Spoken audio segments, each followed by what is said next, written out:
Pennsylvania. For tonight's cat fight, it is a high school sports live TV game of the week, the pregame show here, as we're getting ready for York High and Central for a Division I championship here in the York Area Interscholastic Athletic Association. I'm Gary Sutton. We're looking forward to a great pregame show with you here tonight. We're going to have a coach's spotlight on Russ Stoner, the head coach at York High. We're also going to be taking a look at another Stoner, his son, Sam Stoner, who's the quarterback, as we put our spotlight on the student athlete tonight. And then we'll take a look at something called accountability for life that the York High team is involved with. We'll also have Chalk Talk with Bill Chase tonight, and we'll get you ready for this big game. It's a high school sports live TV game of the week, and it's coming to you live here on Fox 43.2. Glad to be coming your way tonight. Looking forward to a great evening of football, and we'll be back right after this.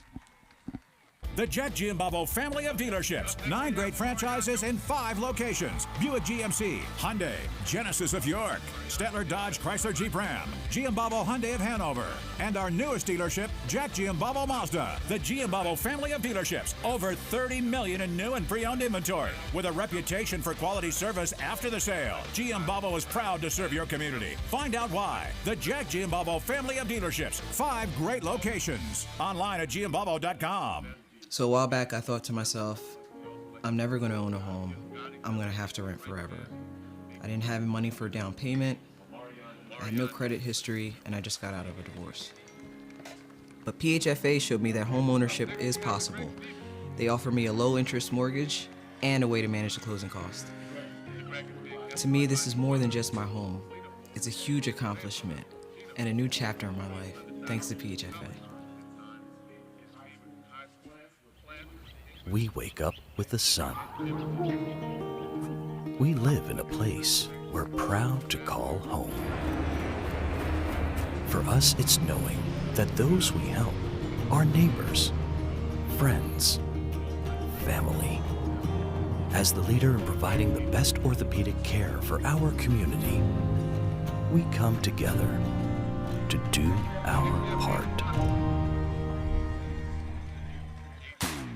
Lock it up at Hoffman Ford. Only Hoffman Ford offers 2 years maintenance included with any new 2023 Ford car, truck, or SUV order. Plus, lock in Ford's lowest APR rate today.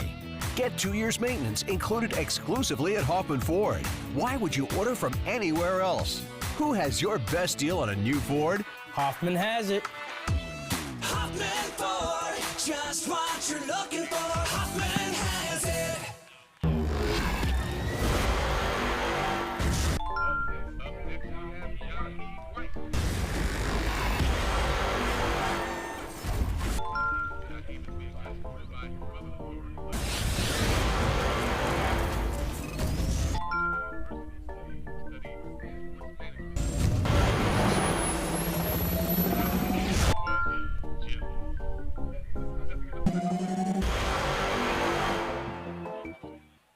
Gary Sutton here with our student athlete spotlight with Sam Stoner, who is the quarterback for York High Bearcats, and you're going to see him tonight in this big game with Central. And, you know, Sam, we talk about York High right now, and we talk about the quarterback position. You've been there for 3 years. Accountability is a word that gets thrown around here an awful lot, isn't it? Being accountable as a quarterback with a lot of heat on comes with rewards, but it also comes with, you know, being the guy that everybody looks at the end of the game, right? Yeah, I mean, quarterback, you're either going to be the hero or the zero. And I've been told that since I started to play, since I wanted to play. So, I mean, you can't let that get to you. You just got to keep level mind and just play the next game. Sam, talk about what it's been like to be a quarterback at York High and, you know, being a student athlete, being a leader on the team. What's that leadership meant to you? Well, it was definitely different. I mean, I came from West York. I mean, came into the halls of York High. It was definitely a different experience. But, I mean, I knew all the guys, and I think with me and my work ethic, I won the guys over with the leadership stuff. So I really don't have to say anything, and like I go and I do what I'm supposed to do, and they follow my lead. So that's just how that happened. We talk about on and off the field, student athlete. We've got a big spotlight shining on you tonight. But talk about the classroom and how that translates over onto the football field as well. Well, I think if you do the little things right in the classroom, you'll get good grades. You know, all those distractions go away, so you can really focus on the game and what you have to do in the game. I mean, I've always gotten grades. I mean, my mom would probably kill me if I didn't, but I always strive to get good grades, so I have my window really, really wide open, so when I go to college, I can make a good choice. You talk about your mom on the grades. How about you have to go home at night, and Dad's the coach there on the field, but he's also a dad at home. Is that tough? Is that a tough transition sometimes to try to, kind of cross over on a tough night or even a good night? I think definitely he does a pretty good job of keeping the two separate, being my dad at home and then being my coach at the field. There's definitely times at the field where I've called him dad and he's yelled at me. But, I mean, of course we get heated sometimes because of my dad, but, I mean, it's been a really special sharing this high school experience with him, being my coach. It's not a dad, it was a principal. I know what that goes like. So you never use a dad's first name at school, But, hey, this York High team, being the quarterback on the team, but being around these guys, you said getting to know them over the years. What's special about this team to you? I think this is the closest team that we've had since I've been at York High. I mean, all of us really are friends. Like, there's no different little groups and cliques. It's all like we're all one big family group. Like, actually, I know everybody talks about family, but like this year really feels like special that we all are together and working hard for each other. This has become like the Army-Navy game at the end of seasons in Division I. It seems like you two show up against each other, Central and York High, each year. Last year, remember the downpour over at Central. It was an ugly game for you guys as well. But does that memory kind of linger a little bit as you come into this year's game over at Smalls Athletic Field? I mean, definitely. Last year after that game, we were back in the weight room on Monday, ready to play, working towards getting back to that game, making that game meaningful again. So it would mean a lot for us to pull out a win today. How's this team differ from the team last year from a quarterback's perspective compared to the York High team that played last season? Honestly, I think we make less mental errors, and I mean, I already said we're closer to the team, but we're just more well-rounded and we can do all aspects of the game at this point. So for Sam Stoner, the student athlete in high school, what about Sam Stoner heading off to the next level in college? What are you looking at? Well, so I have a couple offers, but I'm going to probably narrow down my 3 FCS schools, my 3 Division II schools, and then Division II like PSAC schools, and then make a decision from there. As you look at yourself, what's the best quality that you have? What's the biggest thing you bring to the table here, not only for yourself but for the team? I think my knowledge of the game and just like, because most of the time I can look at the defense and I know the weak spots, know that stuff, so I have a pretty good idea of my plan when I come up ready to say go to snap the ball. I have a pretty good plan in my mind of what will happen, and I can just predict off that. Our student athlete spotlight tonight on Sam Stoner, the quarterback at York High. Sam, have a good game, and thanks so much for taking time. Thank you. Appreciate it. The Jet Giambavo family of dealerships. 9 great franchises in 5 locations. Buick GMC, Hyundai, Genesis of York, Stettler Dodge Chrysler Jeep Ram, Giambavo Hyundai of Hanover, and our newest dealership, Jack Giambavo Mazda. The Giambavo family of dealerships. Over 30 million in new and pre-owned inventory. With a reputation for quality service after the sale, Giambavo is proud to serve your community. Find out why. The Jack Giambavo family of dealerships. 5 great locations. Online at giambavo.com. At Capital Blue Cross, there are more yeses and fewer nos. Protecting your health and making it easier so you can spend time on what makes you smile. Helping our communities, your families, your businesses, big and small. We have you covered, going the extra mile. It's what we do. Capital Blue Cross, going the extra mile for you.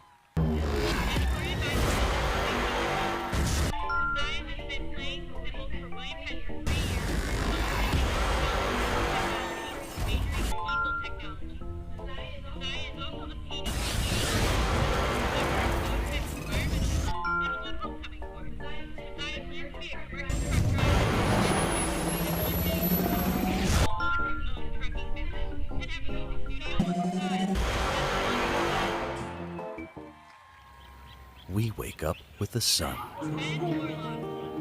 We live in a place we're proud to call home. For us, it's knowing that those we help are neighbors, friends, family. As the leader in providing the best orthopedic care for our community, we come together to do our part. Our coach's spotlight tonight also shines on a Stoner, as well as our student spotlight. This is Dad, though. This is Russ Stoner, the head football coach here at York High, or William Penn of York, if you'd like. He's been there since 2016, but before that made his name at Central, Spring Grove, and now here at York High. And Coach Stoner, always good to be with you. Game night coming up with Central. It's become the Army, Navy, the North Carolina Duke. at the end of every YAIA season. I know you remember a game last year at the end of the season in the rain with Central. This year they come to Smalls Athletic Field. You're tied for first again. You're 5-2. You've had a quality season so far. Talk a little bit about being the football coach at York High and what it all means to you right now. Well, you know, obviously we're proud, very proud of what we've been able to accomplish. You know, I think we had talked a little bit off the air. Prior to us getting to York High in 2016, York High actually only won 12 games in 7 years. So for us to play for 6 straight championship opportunities is nothing less than pretty incredible in my eyes. So, and then, you know, obviously, you know, I was at Central for, I don't know, 16 years when I first started coaching. So to play against these guys, it's fun, it's exciting, and you know, we'll let it all hang out tonight and see what happens. I've known you for a long time, and a lot of people have known you for a long time here in the New York area. And the one thing that they always say about you is you're one of the most enthusiastic guys they've ever met. You're a great tactician as well, but enthusiastic guy.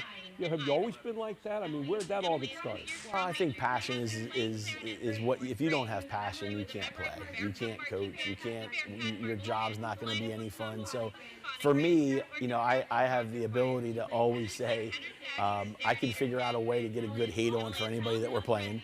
Not that I actually hate them, but I get it. I get really competitive, and my whole family's competitive, from my wife to actually she might be the most competitive one. But I am just very competitive. I'm a very confident person, and at the end of the day, I think that rubs off on your kid. Everywhere you look here in the Accountability for Life Center, where we are right now, which is where York High kind of meets, there's motivational signs. And one of the signs that I know you like the most is be legendary. What's that all about? Well, if people don't remember your number, what'd you do? You know, so when people always, you know, people tell me, oh, I did this and I did that, and I'm like, what number were you?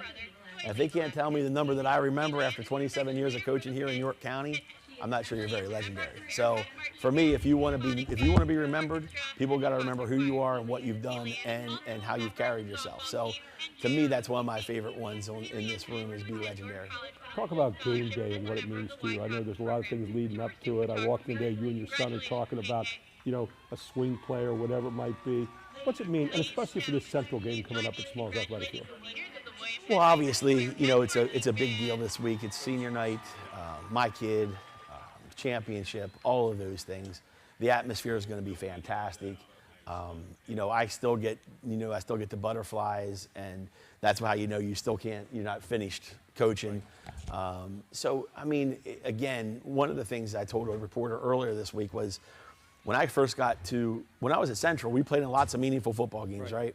When I got to Spring Grove, I remember I met the football team in the library, and we couldn't figure out how to turn the lights on. And in the dark, I told the boys, I said, I don't care about anything else besides having you have a chance to play in meaningful football games.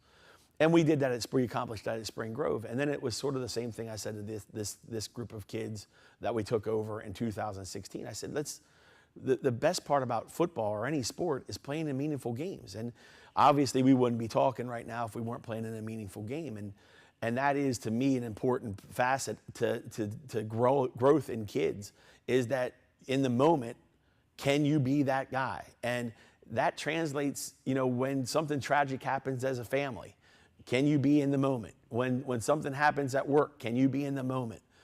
That is, to me, one of the most crucial things that you can have as a human being, is being in the moment. Sometimes the moment's not always good. We did the game last year at the end of the season. Rain coming down at Central, can't be any more dreary, mistakes going against you and so forth. Those are the moments where you really coach. What do you do at the end of a game like that? You gather your kids together, and it's a tough loss, but then you start lifting weights, your son said, the following Monday. What do you do in a game like that? Well, you know, it's like anything else. One of the things that lots of people really get caught up into it too much is this. Wins and losses are going to happen, right? Someone's going to win, someone's going to lose. But guess what happens the next day? The sun comes up. Right. And if you can learn something after a loss, that's fantastic. That's a great piece. As long as you don't let that loss beat you the next week. And that is kind of has been our motto a little bit with our kids. It doesn't matter what, it's about here and now. It's about trying to do it all right. And then you let it out in the field. And if they're the better team that night, then they're the better team that night. But if we end up being the better team that night, fantastic. Be legendary, huh? Be legendary. It's all you can ask for, right? Coach, Spotlight shining bright tonight, and it's going to be Central and York High. Should be a great game. We're looking forward to it. Thank you very much for having us. Thank you. Coach Russ Stoner at York High. William Penn of York right here on our Coach's Spotlight. At Capital Blue Cross, there are more yeses and fewer nos. Protecting your health and making it easier so you can spend time on what makes you smile. Helping our communities, your families, your businesses, big and small. We have you covered, going the extra mile. It's what we do. Capital Blue Cross, going the extra mile for you. Everybody knows Hoffman has it. Did you know Hoffman has even more? There's the fully stocked Hoffman Ford Parts and Accessories Department, the Hoffman state-of-the-art collision facility, confidence in our ultra-modern service facility, peace of mind with master technicians, satisfaction with low prices. Do I really need to say it again? Hoffman has it. Only at Hoffman Ford, Colonial Park. Hoffman Ford, just what you're looking for. Hoffman has it. Bill Chase and Gary Sutton with you here at Smalls Athletic Field for Chalk Talk tonight. And, man, we got a good one coming up here, Bill. Both teams undefeated coming into this game for Division I championship. 6th straight year they've done this. 2017 and 18, York High won. But since then, it's been Central dominating. In fact, Central has not lost a York Area League matchup to anybody here since 2018. And who was the last team to do it? Of course, York High in this game. What are you looking for in this one tonight? There are a lot of ramifications on this game, and not only whoever wins this game will be the York County champion, but district seeding is going to shift around in 6A overnight. Get up and check. If they post the rankings tomorrow morning, they'll be different than what you saw all week. And this is just a golden opportunity for both teams right now. Last year it was a wipeout. Central knocked out York High in the rain over at Central. They've been waiting for this chance to get back and even all year long. Averaging 46 points a game is York High. Central on the other side, 42 a game. Central giving up a few less, a little less than 20. York High's giving up 29 points a game. If we look at something tonight, it might be the defensive end. Yeah, Vegas can't set a line high enough to put the over or under on this because they both score. And that to me is going to be the key. Who can get a couple of stops? Now, our understanding is that the starting quarterback for Central York possibly will not be playing tonight. How that figures into Central York's attack, we'll have to wait and see. But this is going to be a high-scoring affair. My concern going forward for both teams would be as you get into better and better competition, who are you going to stop? How are you going to stop people? Because defense has to play a role at some point. And you got a great running back here for York. His name's Shaheem White. He's a guy that has over 1,400 yards, 30 touchdowns this season. On the other side, Jules Goss wears 0. But he has anything but 0 as numbers. He's got 18 touchdowns on the year, over 1,000 yards, in fact, around 1,200. And so these two guys are going to be the featured players probably on the offense tonight. Yeah, they are probably the two best backs in the area, both big-time recruits. And the quarterback position interests me in that if Central York's Nasir still does not play, how does Aiden Johnson handle the game? Big time under the lights for the first time in a huge game. And the Stoner kid is just really, really impressive. Been a starter for a long time. And the amazing statistic that I saw, every 5th completion that he completes is for a touchdown. And I looked up, I compared that to some other numbers. I won't mention the school, but there's another school that he only completes a touchdown every 43 pass completions. So it's a big play offense, no question about it. So I think the quarterback position now adds a little more flavor with Central's possible backup now in the starting role. Our pregame show just about done. We're just about ready to get this one started. 6th straight year for a championship here at the York Area Athletic League, and it's going to happen right here at Smalls Athletic Field. York High, Central. It's a cat fight here tonight, and we'll bring it all to you right after this on Fox 43.2, the High School Sports Live TV Game of the Week.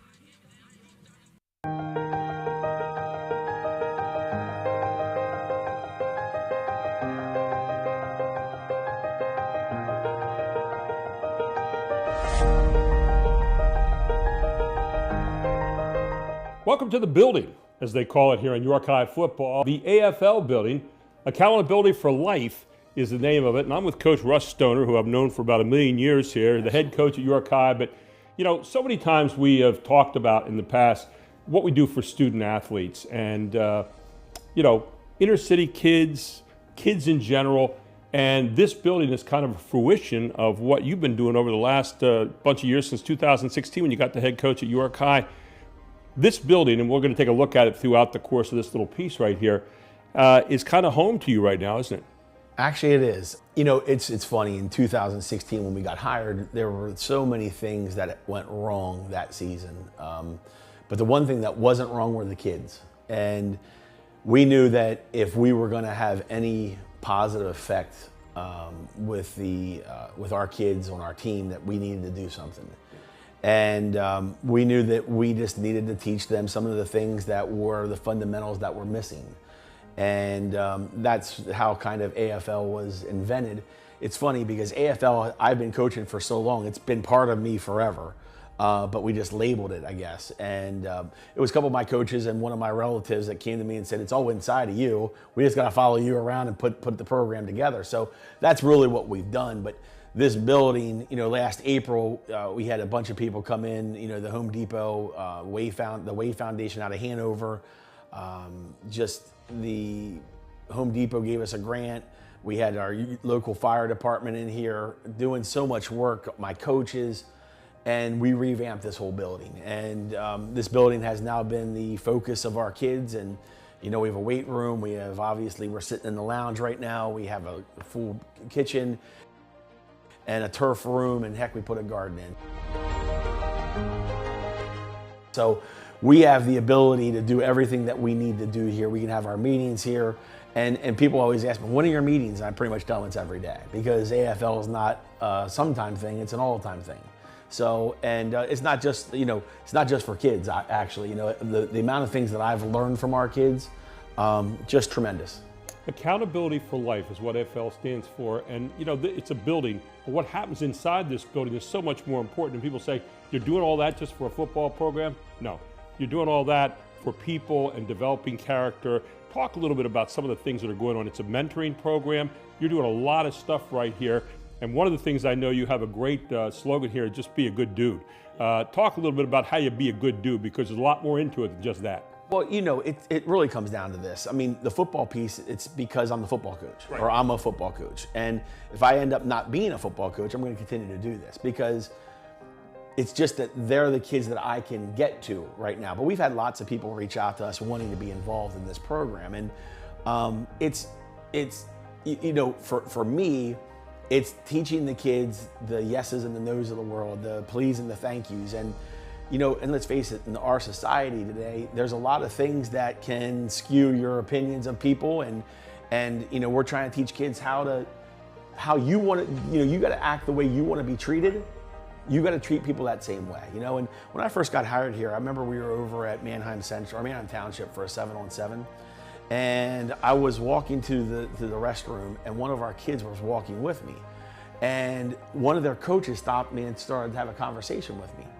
And that conversation really went like this: Coach, how you doing? Oh, it's good. Hey, beautiful day today. You know, just common conversation. Right. And when we broke away, my kid looked at me and said, how do you do that? I'm like, what do you mean, how do you do that? And that kind of set the ball in motion for me. Our kids, and lots of kids, they just keep their heads down. They don't smile at people. They don't say hello. They don't open doors. They don't do any of those things because it hasn't been taught. Or if it has been taught, it's been taught very little. Right. And for me, I'm after trying to create better people. And that's really what we're looking at. You're talking about a program here that is not a right, it's a privilege. And you make a point of that, saying that in your mission statement, but also you're asking kids to take ownership of their lives, and talk a little bit more about how you do some of that. Well, I think it's through education. Right. One, you know, we have a partnership with Sherry Washington, and she does a bunch of our tutoring and a bunch of our stuff. We have great guidance counselors, some great teachers at York High that really help us get things done. But, you know, if you take some ownership of what you do, like, everybody has a sad story, and that's what I tell our kids. You know, I mean, I grew up in the West York Borough in a row home. You know, we didn't have everything, and I didn't know what I didn't have, right? So I tell kids all the time, and some of our kids have no idea they're in a bad situation because they don't know anything different, sure, right? So I tell our kids all the time, your story's not written, right? That's an old cliche. Everybody talks about writing your own story.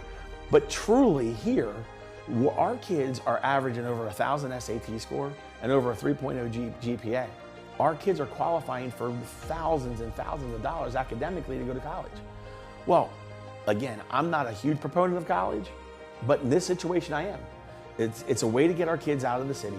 It's a way to get our kids get more education and a way for our kids to better their lives and cut off a circle that might not be so good. And at the end of the day, if they listen, if kids listen, and remember, now we have data that shows what we've done. Right. The kids that have listened, and we have data for kids that haven't listened. But every year we get a new 20 kids, we get a new 30 kids, a new whatever it is that come along in through here and end up, taking either our coaching, mentoring, or they don't. I don't bang them over the head. I don't give up on them. I don't give up on them because I feel like you never know when the light might just come on. Right. But I will not chase people, and at the end of the day, our kids are having tremendous success at the college level. We don't let them go in college. Like I still have, most of our kids are still doing something through the college level of, because they're, when they were 15 they needed help, when they're 21 they still need help. Right. So I kind of decided that probably by the day that I die, I'll still be mentoring the kids that I've coached here at York High, which I'm perfectly okay with. You also have kids who are going into trades. We were talking about that a little bit ago, and you got some kids that are doing very, very well. And again, teaching the components of how you get there is really an important part of what you're doing here as well. Again, we're not even talking about football right now, we're talking life. Right, and I think people that know me and understand what I'm about, but I think some people are like, he's just, it's not, it truly isn't. I mean, when people walk into this building, even when we're having a workout in here, it's about personal growth more than anything else. And our kids got to figure out how to get here. Now there's some kids that we'll help if coaches are driving by or whatever. And some of our kids have license now, and we've offered bus passes, but some of them don't want to ride the bus anymore. And I get it, but they have to figure out how to. So it's important to them. And when something's important to you, you're going to do your best with it. So that's what we're trying to do. We're trying to treat them like rock stars. We're giving them an opportunity to be in a building that. You're talking about a tremendous amount of technology here, a great stereo system. There's always food here. And at the end of the day, you have to earn all of that. And I'm not a guy that likes just to give things away. So, we strive for that over 3.0 GPA. We're having our first marking period here. I think we're going to have like 25 kids on the honor roll. And that's just tremendous to me. It's not just the field. Obviously, it's what goes on before you ever get to the field, and obviously a lot of that is happening right here at Accountability for Life. Russ, final question for you. When people walk away from all this someday, and hopefully they won't, but, Accountability for Life, what do you want them to say about it? Honestly, this is one of the things that give them a chance. The days that when they go to college, they're going to work and they're like, man, I'm tired, I don't feel like doing it. But that day when they just say thank you to somebody or they smile at somebody, they realize that, hey, it doesn't matter, I can get through this crazy thing called life. And that they always know that there's support here and there's somebody always willing to help. And you just got to put yourself and surround yourself by the right people. Ownership, love, togetherness, goals, it all comes together right here. Accountability for Life, a very special program here. Coach Russ Stoner and all the people making it just that way.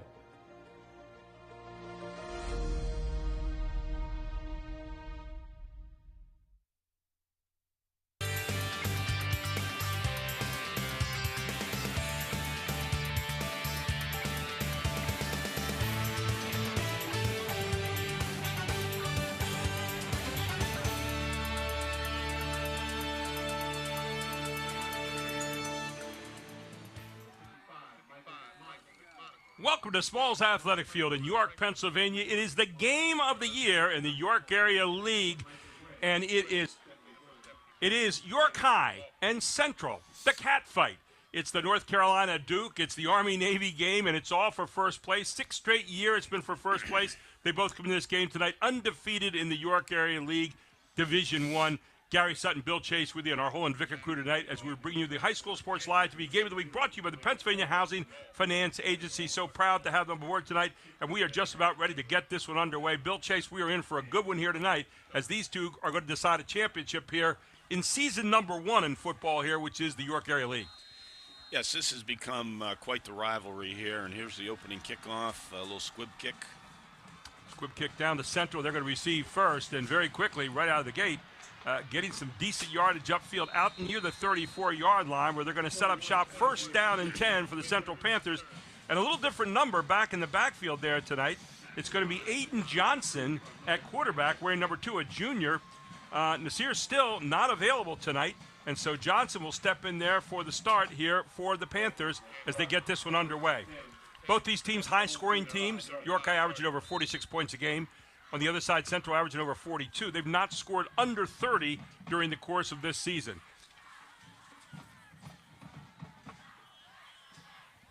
Looks like right out of the gate you might get a little wildcat action here with Jules Goff. He of the 1,200 yards rushing. You can see why. Jules Goff down the field and break it away right away. Jules Goff is going to take it to the house on the opening play of the game, all the way down to the 34-yard line, a 66-yard run for Jules Goff. Make that 56-yard run for Jules Goff. No, 66-yard run for Jules Goff for a touchdown right like that. Central's on the board. And he is one of our featured backs tonight in this ball game. They went Wildcat, something they do once in a while. Will we see a regular shift or variety of that? We don't know, but that was Wildcat and very successful to start. So 11:43 mark. Here's Parker in to try to add the extra point. The kick is up, and the kick is good, and just like that, 11:43 to go in the first quarter. Central is up 7-0, all here on High School Sports Live TV on Fox 43.2. We'll be back right after this. So a while back, I thought to myself, I'm never going to own a home. I'm going to have to rent forever. I didn't have money for a down payment. I had no credit history, and I just got out of a divorce. But PHFA showed me that home ownership is possible. They offer me a low-interest mortgage and a way to manage the closing cost. To me, this is more than just my home. It's a huge accomplishment and a new chapter in my life, thanks to PHFA. And just like that, Central shows you just how explosive they are on a 66-yard run from Jules Goff right out of the gate. I guess when you don't have your quarterback in there starting tonight, you put in a Wildcat, and it works real well, Bill. Well, we saw Wildcat last Thursday when we did the Trinity Steel High game. They did it for the whole first half, and I'll be curious to see how things go in the second series. So we're getting ready to kick it off right here for Central. It'll be Matthew Parker, and he's going to be kicking a York High here as the Bearcats will get their hands on the ball for the first time. And we'll see what they can do with it here. But a shocker right out of the gate, getting that kind of run in a game this big. Well, that's, and a lot of coaches will disagree with me, but that's why in a big game I like to take the ball first, because right away, now Central York has the upper hand. Let's see how they respond defensively and how York High responds offensively. And York High responded by dropping it, but here comes White, near side, 25-30. 35-40. White down the near sideline all the way out to the 50 before he stops. So Jaheim White serves notice that he's on the field tonight. He had over 200 yards last year when they lost 60-14 to Central in that rain-drenched night over at Central's field. But Jaheim White, a guy who seems to be Mr. Consistency every night. Well, he's more than he's spectacular. I've seen him on film a couple of times, and he's very, very good going to West Virginia. Just a special kid. Sam Stoner will step in there, quarterback. Here you see just Jaheim White. When he gets to the corner, get out of town because he's going to find a way to move. So York High sets up 1st and 10, ball at the 50-yard line.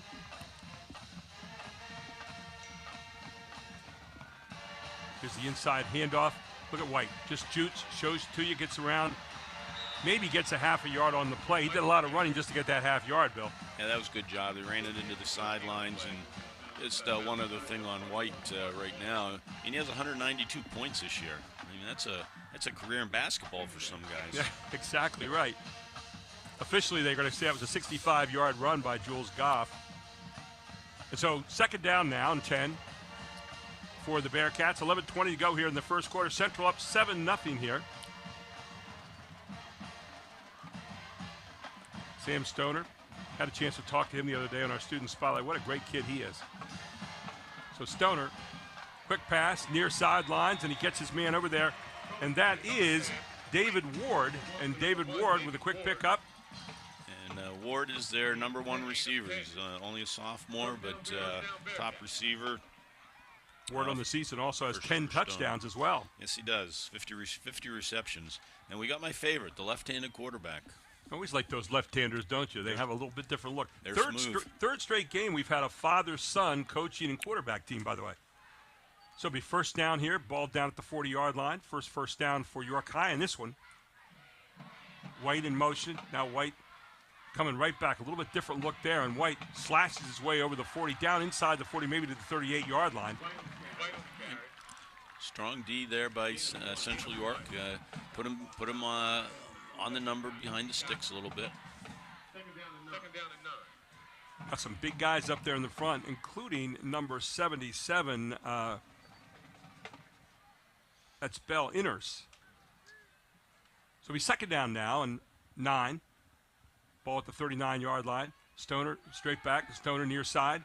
Throws it again to his favorite target, Ward, and Ward is loose. Ward gets down inside the 30 to the 25-yard line. Another first down here for the Bearcats. Yeah, they ran the same route that they completed the first time, just a little 7-8 yard out route along the sideline, and they threw into the sideline, which I like there. One of the things you got to like about Stoner is just the poise, Bill. He really does a great job of kind of picking what he wants, looking things over, and not rushing. Now, when your dad's a coach and you're living with him the whole time, that can be good and bad. The good part is, of course, that you should understand the offense as well as anybody. When I walked in the other day to do an interview with him, they were sitting there talking about offensive plays and a certain play. It was really interesting to listen to the two of them. Quick pass out to the outside. He's got White out there. White trying to get a first down, and White will step out for a first down. So York High answering the quick touchdown with a drive of their own right here. That was a really nice little hitch route, about 7 yards, and then White added onto it with the run. The ball was out of Stoner's hands before White even turned into his break. I like the way White caught the ball with his hands, too. 10-17 to go here in the first quarter. York High, Central, 6 straight years they have played for a championship. 2017 and 18, York High won it. Then Central went on a 3-year run. They've not lost since 2018 when they lost to who else? York High in that championship game at the end of the season. So first down and 10. Ball at the 17. There's a handoff. White shoots. Look at the move he made right there just to get to the outside. And White with a nice pickup on first down. Yeah, there was nothing on the inside. He gave a little shake and bounced it outside to pick up about 5 yards. See if we can see this on the replay. I mean, this kid shows you the foot, pulls it back, and then just turns vertically and goes. Jaheim White heading to West Virginia next year. Yeah, he's been on the radar for a long time. I mean, he was a star as soon as he came into the program. Take a look at this. I mean, just watch. This is a great look for the backside. You'll see what he does. We're coming up here on second down in just a moment. But look at that. Boom. Right there. Stutter steps and then around the corner. Second down, 6 yards to go. Ball at the 13-yard line. Stoner, inside handoff. White gets behind his blockers. White trying to get to the end zone down near the 3-yard line, maybe the 2. And again, another first down and goal for York High. Yeah, they went some jet motion with David Ward. Just a token fake to him, and then countered back with Jaheim White. And now the track, they put it in here. The track meet is on for sure. Well, these two teams like to average a lot of points. They both scored in the 50s a bunch of times this year, and so you may see a real offensive slugfest here tonight. So first and goal for the 3-yard line for the Bearcats. Jules Goff exploded for a 65-yard run on the first play for Central. The Bearcats have answered with a methodical march down the field. Here's the handoff to White. White to the outside. White going to try to get to the end zone.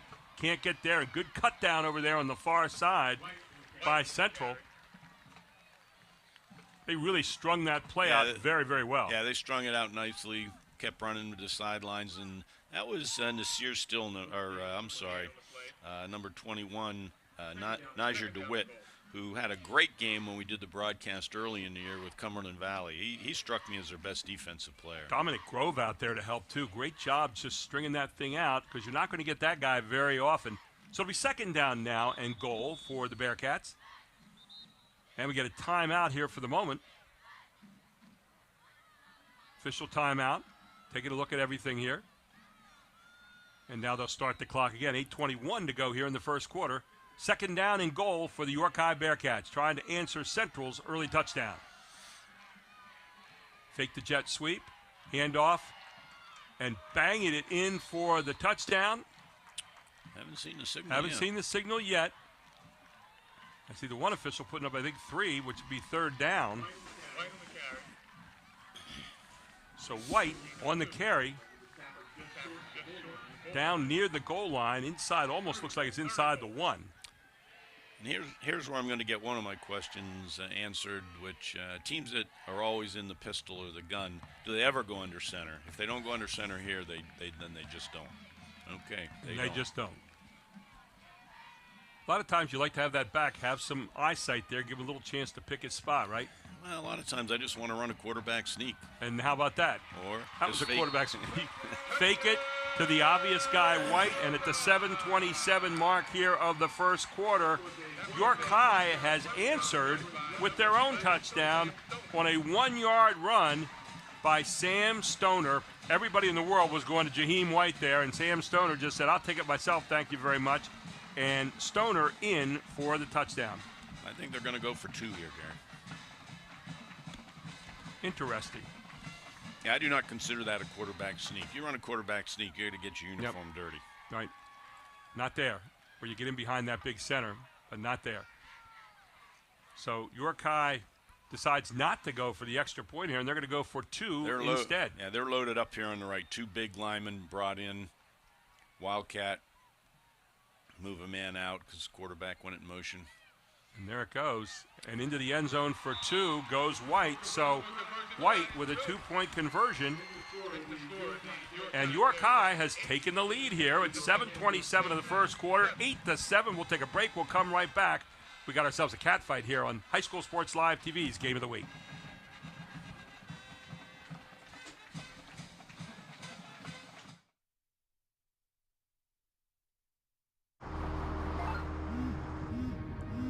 Do you want to answer that? Nah, I'd never with a kid in the car. It's okay. I'm not here.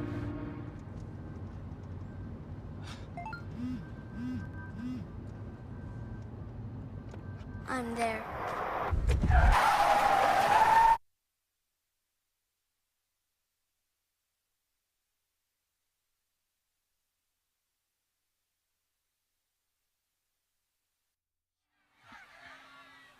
And you wondered how good these two offenses are. One exploded on one play. The other one came down the field and marched in. 10 plays, 50 yards, 4:16 it took, 7 runs, 3 passes. And York High then gets a 2-point conversion and has a 1-point lead as they kick it off here and swim it down the field. Very quickly picked up and some room to run here. And look out, maybe another big one coming back. You've got DeWitt with the football all the way down to the 20-yard line, and Central is what you call economical so far tonight, Bill Chase. And Najir DeWitt making a name for himself again tonight. Like I said a few moments ago, he stuck out in the Cumberland Valley game in week 2, and he's sticking out right away tonight. Najir DeWitt racing down the field with the football, and great field position, obviously setting up here for Central at the 21-yard line of York High. Big run back here, and Central so far is doing it with the big plays. 1 big play from scrimmage, 1 big run back here on the kickoff, and they are set up shop again and knocking on the door. And again, looks like they're going with the Wildcat this time. Yeah, Wildcat, 2 cheater backs up on the right side. Picked up a few yards. Jules Goff did not run for a touchdown that time. There's news. Goff instead is going to pick up a few on the play. Take a look at this run back here. Najir DeWitt, man, just racing down the field. Be second down now and 6. Again, here we go with Goff. Goff right down to the 10-yard line. He's inside maybe to the 8. Looks like a first down yardage. And Central on the prowl one more time. Again, this is exactly what we saw with Trinity last Thursday against Steel High. but I think for different reasons. Trinity wanted to control the football, keep Alex Irby off the field from Steel High. Central York may be doing it out of necessity. And making sure that Aiden Johnson, who maybe has a lot of heat on him, doesn't have all the heat right now. So here you go. The first down and goal at the 9-yard line. And off to the races again is Goff, and Goff gets it down near the 5-yard line. Jules Goff, you talk about guys that are being looked at, Duke and Boston College have both been expressing interest in his ability, so you can see why. 18 touchdowns this year, over 1,200 yards. Now, my one concern will be, once Aiden Johnson does have to get in the game, he will come in a little bit cold. This game is well underway now, and he hasn't taken a snap. So second down and 5, second down and goal. Here again, Goff, and they're very satisfied to just let him get into the end zone, and so Goff, from 5 yards out, slams his way in the end zone, and here at the 5:34 mark, Central has scored again. So 5 or 6 offensive plays for Central York so far, and nothing but Wildcat loading up with the 2 cheater backs, either right or left. And it looks like Jules Goff has his options where he wants to go once he reads things. Well, I'll tell you what, he has been tough so far. He scored both their touchdowns. We still have 5:34 to go in the first quarter. And right now it's 13-8. Is this game, the two teams living up to their offensive advanced publicity, so to speak. And now they go for 2. And how about this? Goff heading in the end zone for a 2-point conversion. Actually, I think, Gary, that was Niger DeWitt. Was it Niger DeWitt that time? And I could have run that one in. It was so easy. Niger DeWitt with a 2-point conversion. And so Central and York High slugging it out here in the first quarter. 15-8. Central's going on top of the 5:34 mark. We'll take a break. We'll come right back. It's the High School Sports Live TV Game of the Week here on Fox 43.2. The Jet Giambavo family of dealerships. 9 great franchises in 5 locations. Buick GMC, Hyundai, Genesis of York, Stettler Dodge Chrysler Jeep Ram, Giambavo Hyundai of Hanover, and our newest dealership, Jack Giambavo Mazda. The Giambavo family of dealerships. Over 30 million in new and pre-owned inventory. With a reputation for quality service after the sale, Giambavo is proud to serve your community. Find out why. The Jack Giambavo family of dealerships. 5 great locations. Online at giambavo.com.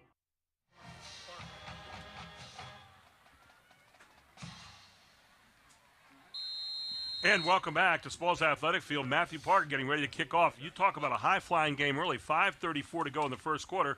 Central with a touchdown on a second Jules Goff run, and now Matthew Parker's going to kick it off. Short kick downfield. Takes a big Central roll. Picked up there by York High, and now trying to get out of there and run it back. And only getting back to the 25-yard line is a Bearcat. And that Bearcat is going to be number 26. That's James Fountain, one of the honorees tonight and senior night here at Smalls Athletic Field. Yeah, the fact that both teams have now gone for 2 points tells you exactly what kind of game they think it is. Of course, York High set the tempo with that, scoring and getting ahead 8-7, and Central York felt they had to match that. So point, counterpoint, and now you get a chance of your York High to have to come back and answer again. Let's see what they do here. They're down 15-8. Still 5:29 to go here in the first quarter. You're watching it all on High School Sports Live TV on Fox 43.2. Stoner calling out the signals here. Stoner looking downfield. Stoner with a man open and almost intercepted instead. He was trying to catch up to David Ward, his favorite receiver, and he had him just for a moment, just maybe underthrew him a bit. That was nice coverage by Carter Vaughn. He ran with him the whole way. That inside fade route is sometimes hard to cover, and what I mean by that is a slot receiver, and Ward is a very good receiver with 50 catches this year. A lot of room to run when you're the slot receiver, and when you're running that little go or fade route from the slot, there's a lot of area you have to cover as a D-back. Nice touch of the ball there by Stoner. They're really laying it out there for him and just missing maybe by a foot. Yeah. Be second down and 10 now. Ball at the 25-yard line of York High. Notice William Penn of York, but everybody here knows him as York High. Used to have a William Penn of Harrisburg as well. Yes. Before that all combined into Harrisburg High. Here's Stoner. Stoner moving to his left.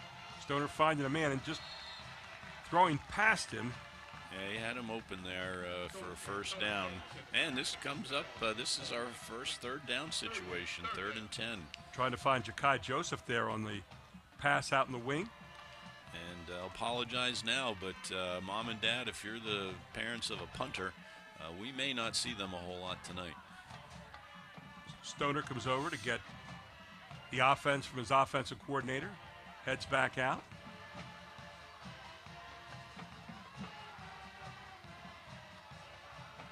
So it's 3rd down now and 10 yards to go. 5:20 to go here in the first quarter.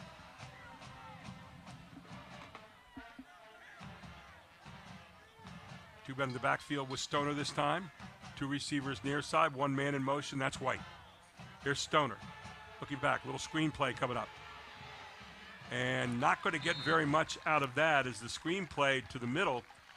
And they found number 10, that was James McBride, but nothing doing there. And so it's going to have to be a punting situation here for the Bearcats. Well, we think it's a punting situation. I obviously, for many years in football, you punted on 4th and 7, but they are not in a punting situation. Now, Stoner does kick off, so he might also be the punter. Looks like he's backing up now. Yeah. He's going to do what we've seen so many times in the past few weeks. And Stoner, very quick kick out of there. Going to root for a bounce here as the ball will bounce down inside the 40 to about the 38-yard line. Not too bad, but that's where offensive possession number 3 will happen for Central from their own 38. So good field position for Central York starting their 3rd drive. And this is a situation where if you're going to use Aiden Johnson at all, and I won't mention his name again if he's not going to come in, but this might be a situation where you can get him a couple of snaps to hand the ball off, but I think they're going to go Wildcat again. In this kind of game where we're seeing so much offense, this is a huge possession, Bill, in the first quarter? I know it's early. Because they haven't been able to stop Central York, I think it's a very big possession, and especially since Central York kind of dominated this series last couple of years. Well, here's Goff again. Goff fakes to the right. Looked like he's almost going to punt it, and instead slashes forward over the 40, out to the 42, maybe the 43-yard line. Jules Goff again continues to be the sole offense they've had so far. Yeah, he faked towards the 2 cheater backs and wanted to come back on a little counter action. Didn't look like he picked up much, but he picked up 4 yards. Both these teams certainly testing each other's defense. We said Central gives up just under 20 points a game. York High does give up 29 points a game. That is a big differential here this evening. It is a concern, and a concern going into the future weeks as well. Right now, Goff is just saying, stop me if you can, and so far no one's been able to stop him. He gets down near first down yardage, probably about a yard short. That'll bring up 3rd down and 1. Yeah, the official on our sideline is giving him the first down. And he'll give a first down, exactly right. It looked like he came up just a little bit short. We were looking right down the line here, but the official said not tonight. So this could be a game where we don't see Central York pass the ball at all. One, it keeps York High and Stoner and White off the field.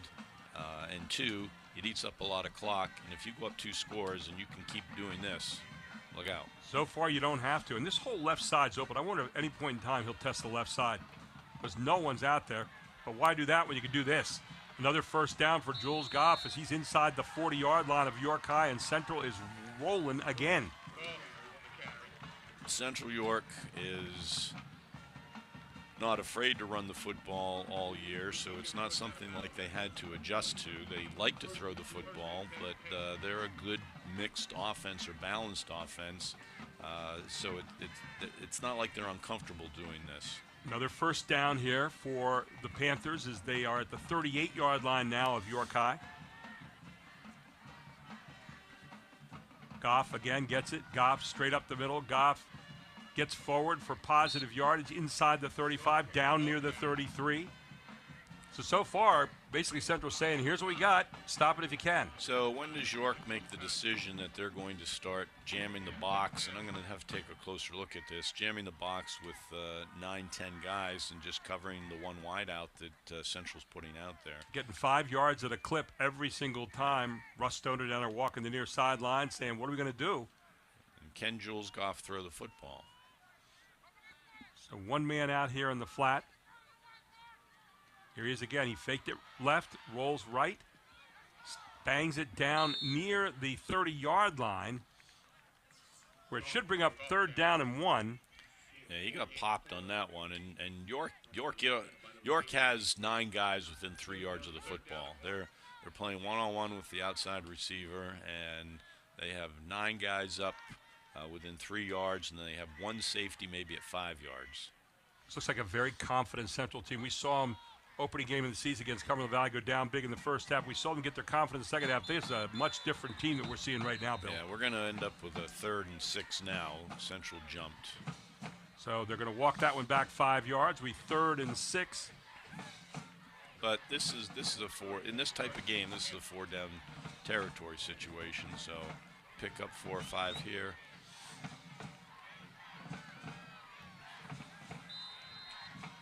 This is kind of amazing when you watch it so far. Not one pass has been thrown. Not one other player has carried the ball other than Goff. And how many times can you run Jules Goff? I mean, you can't run him 60 plays. Guess what? He's on track right now to do exactly that. And it doesn't look like anybody's standing in the wings of the bullpen to replace him. Here he goes again. Goff off the right side. Goff keeps it alive. Goff down the sideline. Goff for the 1st down. Yeah, very impressive. They had him behind the sticks finally, and that was a big chance for York High to put the hammer down, and Goff just patiently went through the hole. We may not see 2 more impressive running backs in a game than we're seeing tonight this year with White and Goff. Yeah, this is a real treat to be able to watch both these kids. Take a look at this and watch this young man. Now watch this. Looks like he's shut down. He slithers through a hole, basically a sliver, to get that 1st down. So it's 1st down from the 20-yard line. And again, near sideline. And who else? Jules Goff. You want to say, oh my Goff, right now, because that's what you're getting. I'm very curious as to the week of practice at York, or Central York, I'm sorry, and when they knew that this was going to be their game plan, and, you know, as a head coach, you basically go to your star running back and say, hey, you're going to carry the ball 40 times this week. You wonder also if York High's a little thrown off tonight by having, not a quarterback in there, but the Wildcat every single time. And again, you're going to have illegal procedure here, looks like, against Central. So we'll walk it back again, 5 yards. Yeah, this is the one thing, and we talked about this when we did the Trinity game, and they were using multiple backs to call the signals. And Gary, you had brought up a good point in that game about how it can throw you off, because there were multiple offside penalties or procedure penalties on both teams that night, and you get used to a certain signal. 1st down and 15. Goff inside handoff. Little different look this time as Goff went to the right, but he handed off to the inside. And on that play, they used Niger DeWitt. So he'll pick up 6, get down to 2nd and 9 now. 2nd and goal from the 9. Yeah, it has to be 2nd and goal because they don't have the sticks right. up. So 2nd and goal from the 9. This situation's where Coach Jancha, right here, he can still be patient and see what Jules Goff can pick up on 2nd down. First time that anybody other than Goff carried the ball this evening for Central. Here's Goff again. Goff rolling right, trying to get to the corner. Inside the 10, to the 5. Looking to get in. And is he just a little bit short? Yeah, about the 1. So Goff out at the 1-yard line now. This drive started back on the 38 for Central, so it's a 61-yard drive to this point.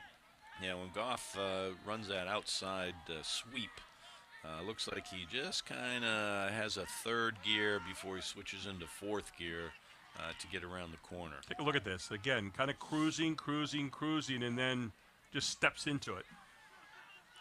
And steps out right at the 1-yard line. So 3rd down and goal as the score clock went off for a second there.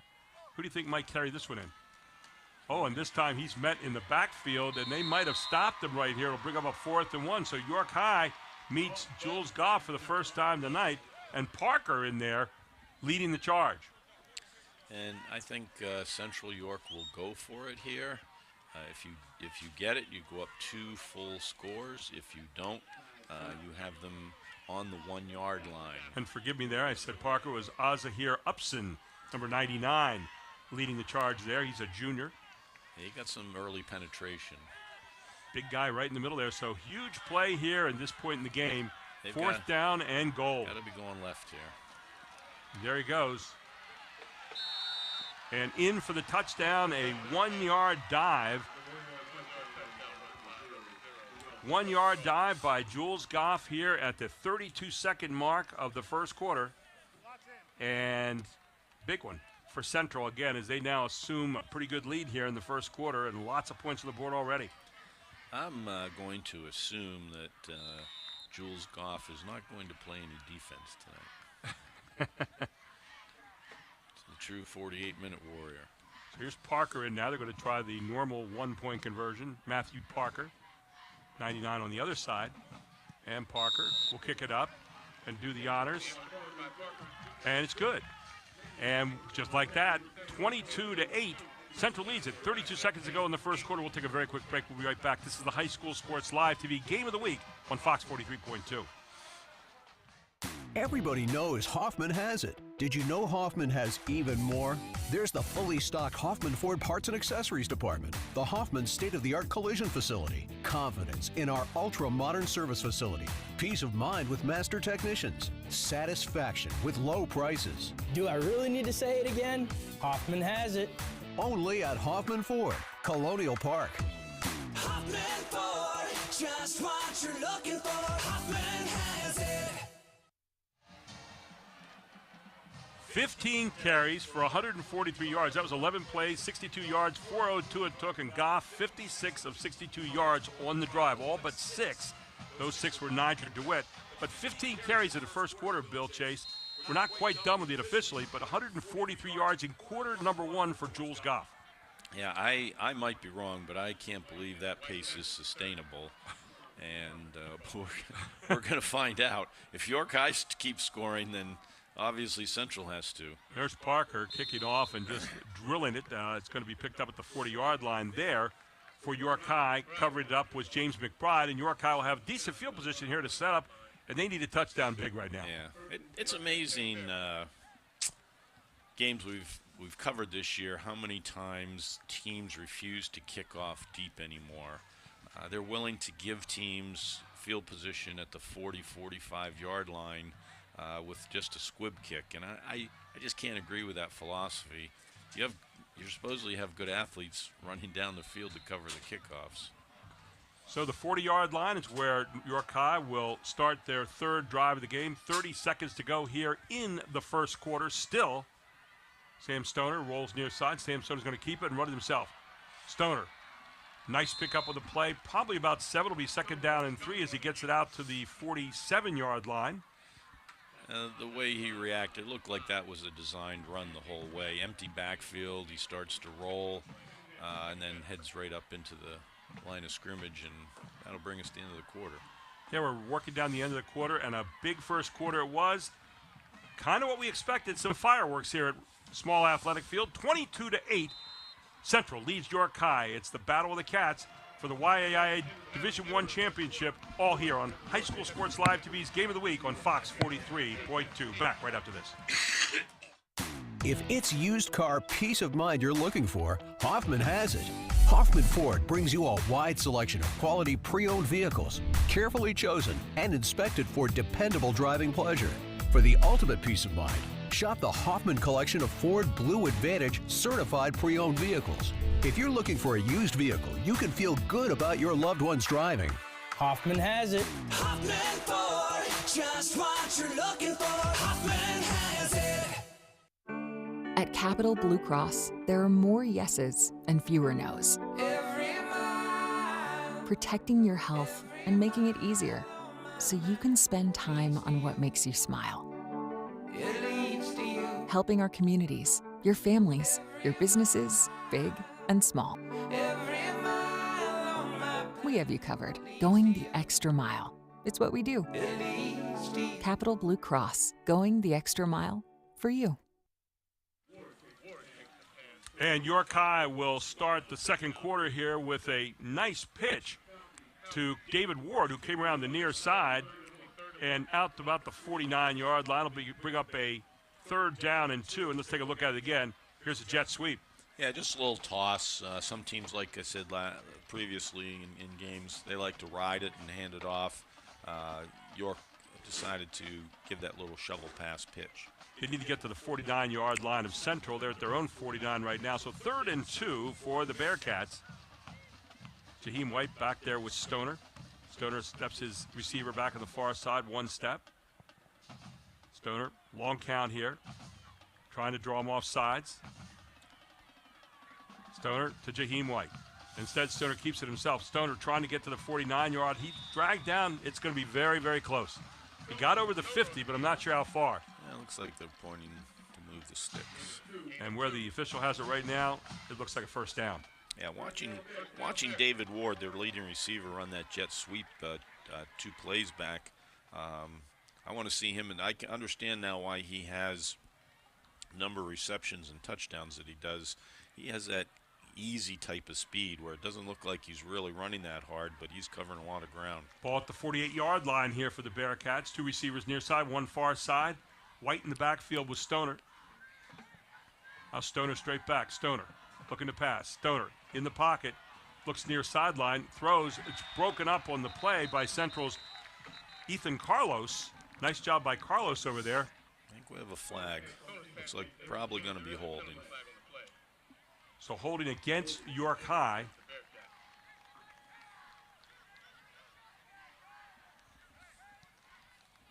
And so we'll take it back here. So York High with a big penalty here in that moment.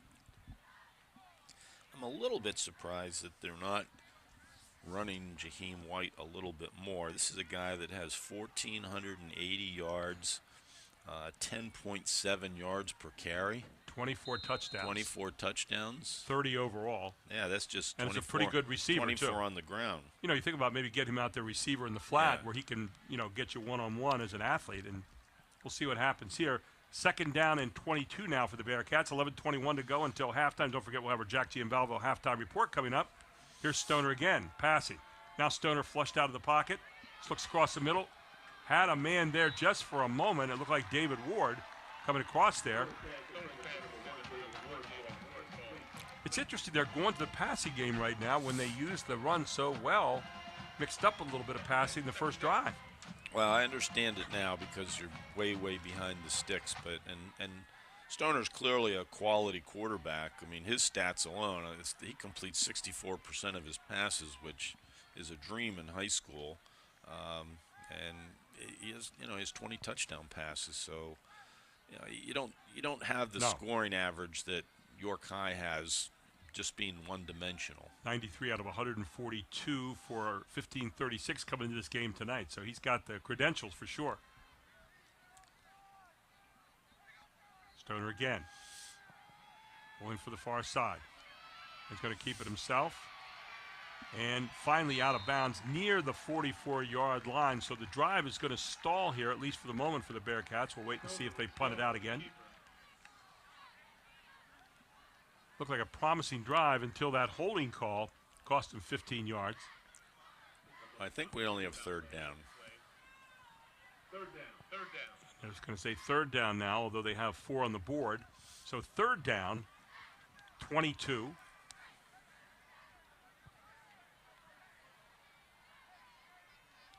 The old Central York High School used to be about less than probably a half a mile from here. Yeah, it was a good pitching wedge away, and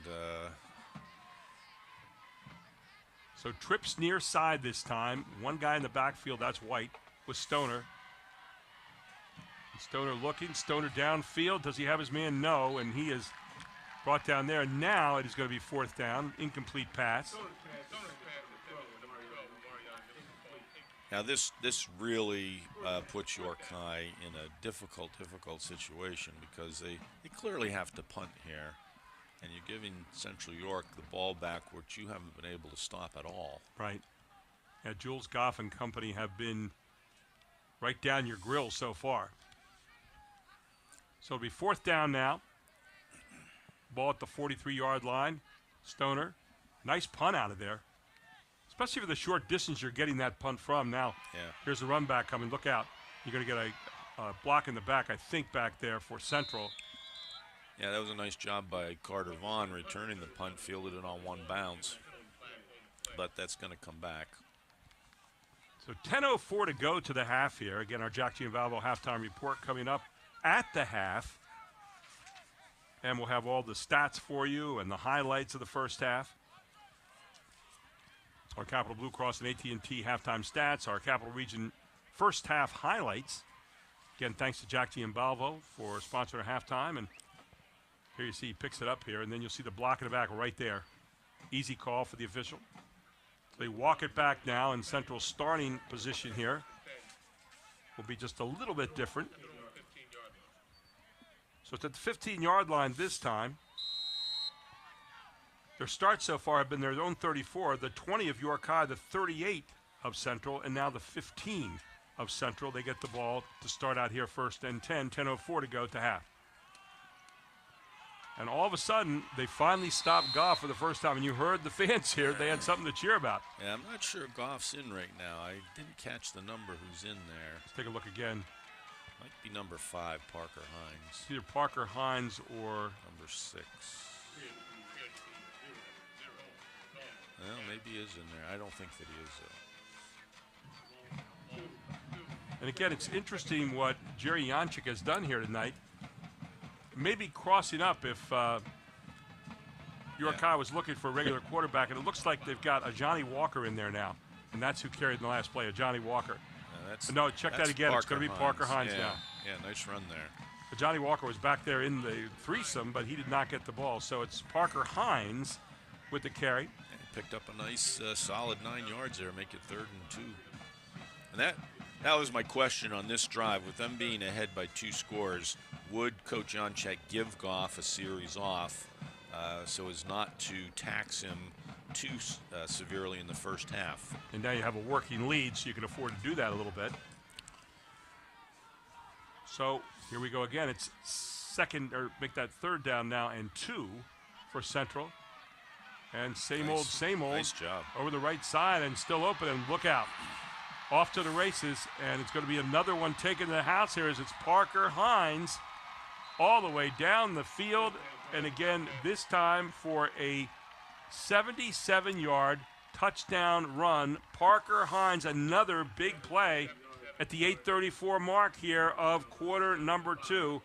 Parker Hines, 77-yard run, and just like that, Central is up right now 28-8. Yeah, I like the way he was real patient in the beginning of that run. He saw a little seam, planted his right foot, and boy, he showed some nice speed there.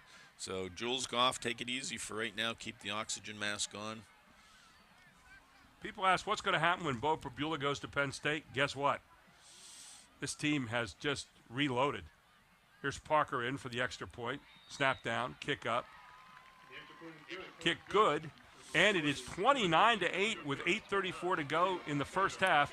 Central with a commanding lead, all here on High School Sports Live TV's Game of the Week on Fox 43.2.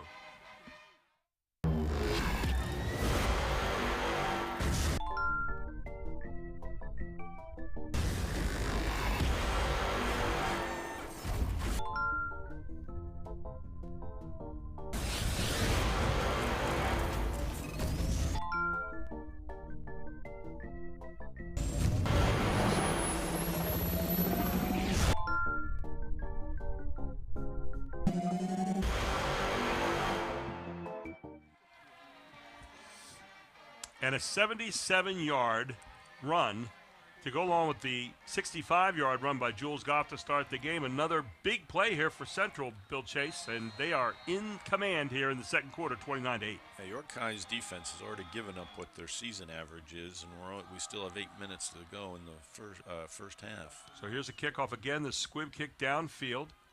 Need to cover it up. Ball's loose, and you dive on it there.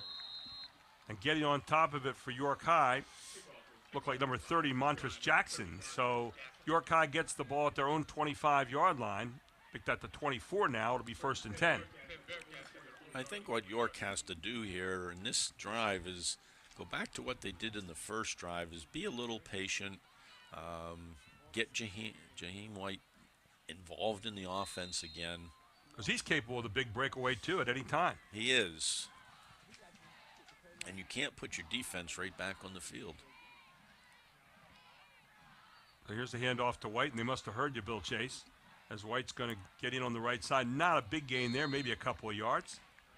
Yeah, and don't get panicky because, you know, he picked up only 3 yards. He's your go-to guy. Look for Ward on a couple of the out routes that you ran earlier, maybe a little hitch route. So it'll be second down now. Gain of 3 on the play. Ball out to the 27-yard line for York High. York High's 2 losses this year to Woodland Hills, great school out in Pittsburgh, and also Hempfield by 4. That's the common opponent that, and look at this. Look at White right here. Just turning back, getting the far side. He's going to get out of bounds, but get the first down here for the Bearcats. So just like that, come near side, turns around, makes something out of nothing. Yeah, that's what a really great running back can do for you, is he can pick up yards where you don't have to necessarily make great blocks. You just can't allow that early penetration. And, yeah, York High lost their first 2 games this year, as Gary said, to Woodland Hills out of the WPIL. And Hempfield, who is one of the top teams in District 3. Central York also played Hempfield, and they beat Hempfield. And that was right after they had played Cumberland Valley and lost, so they came back with a vengeance on that. Here's your inside handoff to White. White near side. White out near the 40-yard line, drags him in with him out to about the 41. So it'll be second down now at the 41-yard line. It'll be 3 yards to go. And again, it doesn't look like he's picking up 7 yards, but just like that, he can get it in a hurry. Yeah, and Coach Stoner's settled him down. He's done the right thing. He's putting the ball in his stars' hands, and that's what you do. That's why you have these kids on the team that are designated as superstars to come up and play in moments like this. And I rarely say this in a game, but I really feel like York has to score in this drive. Yeah, I really do too. It's down right now by 21 points in this one, and still in the first half, but Central looks unstoppable so far. You'd like to keep that Central offense off the field for a little while. So here again, faking it, throw across the middle, nice pass by Stoner. Hits his man right in the numbers. That's Omarion Newsom, his 6th catch of the season. And a nice pass by Stoner. Good play action on that as well. Yeah, a little slant action. He actually looked to ride the running back real quickly, and then the slant came. He put it right on the numbers. Good use of the hands by the receiver, tall receiver. Newsom with his first catch of the night here. Parker Hines, by the way, we were talking about him. Last year had a 99-yard touchdown catch on High School Sports Live TV. Remember that one? He showed some good speed. So it'll be first down and 10. Ball at the 48-yard line here of the Bearcats. As you said, the word settle down here comes to mind, the 2 words. Here's White. White to the 45, diving down near the 42-yard line. Nice pickup on second down here. Yeah, and keep this going. Score here. Take 3 or 4 more minutes off the clock. Clearly, Central York has shown they're not going to throw the football, not yet anyways. So if you give them the ball back with 1.5, 2 minutes to go, maybe you can get in the half, and you get the ball to start the second half. Second down and 4, ball down at the 43-yard line of the Panthers. York High Bearcats on a march. The answer is Central's opening touchdown with this kind of march in the first quarter. Here comes White. White across the 40. White bangs there and gets it down near the 35-yard line. Looks like he has enough for the first down. Jaheim White showing he's a pretty tough runner as well as being quick. Yeah, and he's answering the bell right now. He's going to come to the sideline right now, so they'll have to put somebody in for him. But this is what York High needs to do. The ideal situation is for them to run some time off the clock, score a touchdown, maybe go for 2. Get a little momentum going. And then hold Central York and not allow them to score before halftime and get the ball back to start the half. So York High now with a 1st and 10. Ball down at the 36-yard line of Central.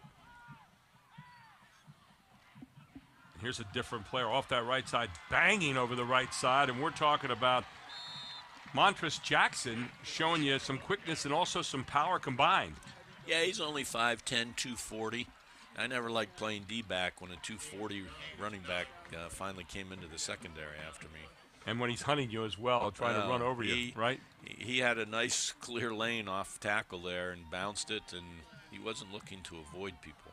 Montress Jackson averages 6.1 yards every time he runs. Right there, he picks up more than that. So 2nd down and 1. Again, this is one of those plays where you can do kind of what you want to do because you know you're in 4-down territory for sure. Well, I want to get the first. And there you're now going to get illegal procedure, I think, against York High. Let's see who violated the neutral zone first. They're pointing at Central. Yeah, and this is. So they must have broken the plane. This is not like in the pros. The offensive linemen can't jump up because they're being threatened or because once Central York crosses the plane, the defense crosses the plane, the penalty's thrown, the ball's dead. So as I was saying, this sounds strange, I don't want to score too quick here. Yeah, exactly right. You want to work that clock a little bit. So it'll be 1st down and 10, ball at the 22-yard line of the Panthers. Fake to Jackson, throw across the middle, and the catch is completed right there. As over on the near sideline here, they found Quentin Price that time, another receiver. Yeah, nice little completion. You picked up 5 yards. It keeps the clock running. Almost becomes like a running play there, doesn't it? Just a short pitch and catch, although you would have liked to have gotten them up in the air a little bit more and maybe been able to run. But quick pick up there, 6 yards. Near side, 2 receivers. Far side, 2 receivers. Jackson in there in the backfield with Stoner. Really like Stoner as a quarterback. Just very heady. Yeah, again, as I said earlier, There's Coach's Jackson. sons. Boy, look at Jackson. Looks like a guy who's just hunting for the contact. Yeah, they wipe out that whole right side, and all of a sudden he's into the secondary. And like I said, at 240, that's not a lot of fun. Well, you get a little bit of Jaheim White, and now you get the power of Jackson just banging.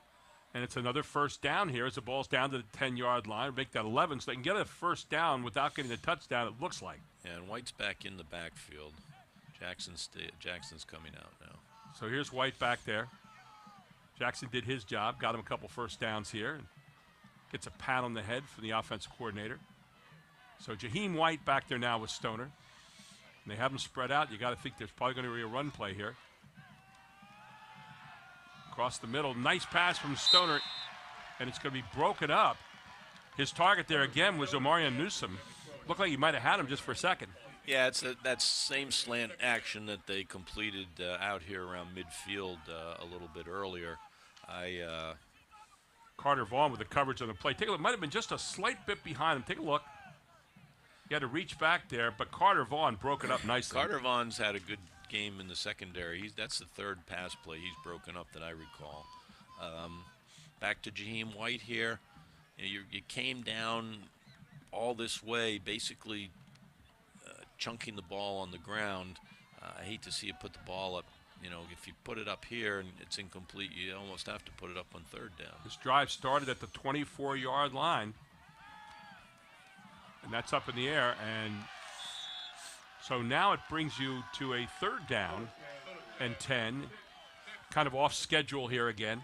Yeah, and that's what I was afraid of. I just a lot of things I loved throwing the football when I was coaching, and it's a fun part of the game, but sometimes it doesn't dictate what within the course of the game what you should be doing. So far, Jaheim White in the game, first 10 carries for 40 yards. I think they're going to try to fool Central York here and run the football. So run in a situation where it calls for a pass normally. They do, and White does exactly what you said was going to happen and runs it in for a touchdown. Jaheim White here at the 2:56 mark of the 2nd quarter with an 11-yard touchdown run. And Jaheim White with his first of the night. We say first because he's usually good for a few more than that. Yeah, that was a nice burst. Boy, once he hit that second level, and he just exploded through there. He saw the orange and blue of the goal line. So Jaheim White, and again, great call there, Coach. You said cross him up in a situation that looked like a pass. They went with a run. Well, mostly because you threw 2 incompletions back to back. You've got an all-state running back going for 2. So here you're on the Wildcat, too, with Jaheim White. He loses it, picks it up. White trying to get in the end zone, and he does. 2 more, and White, for a second time tonight, has converted 2, and York High has got it back to 29-16. We take a break. We come right back. This is the High School Sports Live TV Game of the Week, right here on Fox 43.2. Good drive. Groff Tractor is your full-line equipment dealer representing Case Construction and many other leading brands, serving the total sales, rentals, parts, and service needs of its customer. Students, begin your professional journey in a high-demand field with Groff Tractor. Contact us today to discover the power of our technician internship programs. Groff Tractor also offers scheduled maintenance along with 24/7 emergency service. Groff Tractor is your #1 source for everything under construction. And Jaheim White with the 11-yard run, and then follows up with a 2-yard conversion, makes it 29-16. Central leads at 76-yard march there for York High, showing great poise here on the comeback, and a nice answer, Bill. Well, that was phase 1 of the 3 phases they need to be able to do here to get back in this game. And watch out, here's DeWitt trying to get to the outside. DeWitt so quick, and he's getting out to the 40-yard line. DeWitt down the far sideline, out near the 47. It looks like where he went out of bounds. We're going to have a flag, Gary, and another flag. And that flag probably is for something that was said. So on Nigel DeWitt's run there, he fielded the ball all the way over here on the York High sideline, and he was able to cross all the way across to their sideline. You can't let that happen on a kickoff return. Especially for a guy as quick as DeWitt. This guy's like a blur. So it's going to go back against Central here. So as I said, phase 1 was completed in what they need to do as far as the comeback, and that was to score. They got the 2 points. Phase 2 now is going to be to hold them here. But you got to get a stop, and you have not been able to have that so far tonight. But there's only 2:47 left, and they haven't been willing to throw the football. If Central York can go down and run the football in 2:47 and go down and score, this is going to be a long night for William Penn. But if William Penn can hold them here, they get the ball to start the second half. Now all of a sudden you can go down, get your own touchdown, and you got a 1-score game again. Jerry Janchik has been using, for the most part, Jules Goff, although last time the touchdown was Parker Hines. They used him for a couple series. So now you have Central here in their 5th time with a football. And not been stopped yet. I believe Goff's back in. And they're unbalanced towards Central's sideline, and that's where they're going. Well, he bounces back this way. Right up the middle, out over the 30-yard line. Pickup of close to 4 on the play.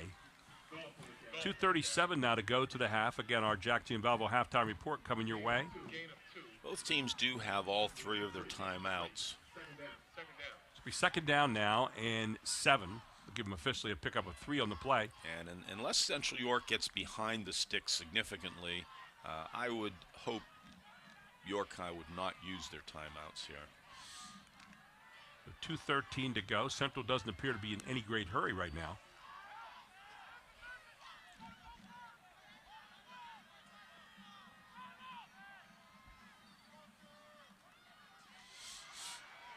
They stretch that one out really nicely. Here comes Goff, and this time, great job now by York High. Now I might use a timeout from York High. And you saw Joseph Chakai with a good stop there near side as he smelled that one out. See, this is where I think York High should use their timeout because you have them behind the sticks. They haven't shown the ability to throw the football. Let's get the football back, but they're going to let 30 seconds run off at least.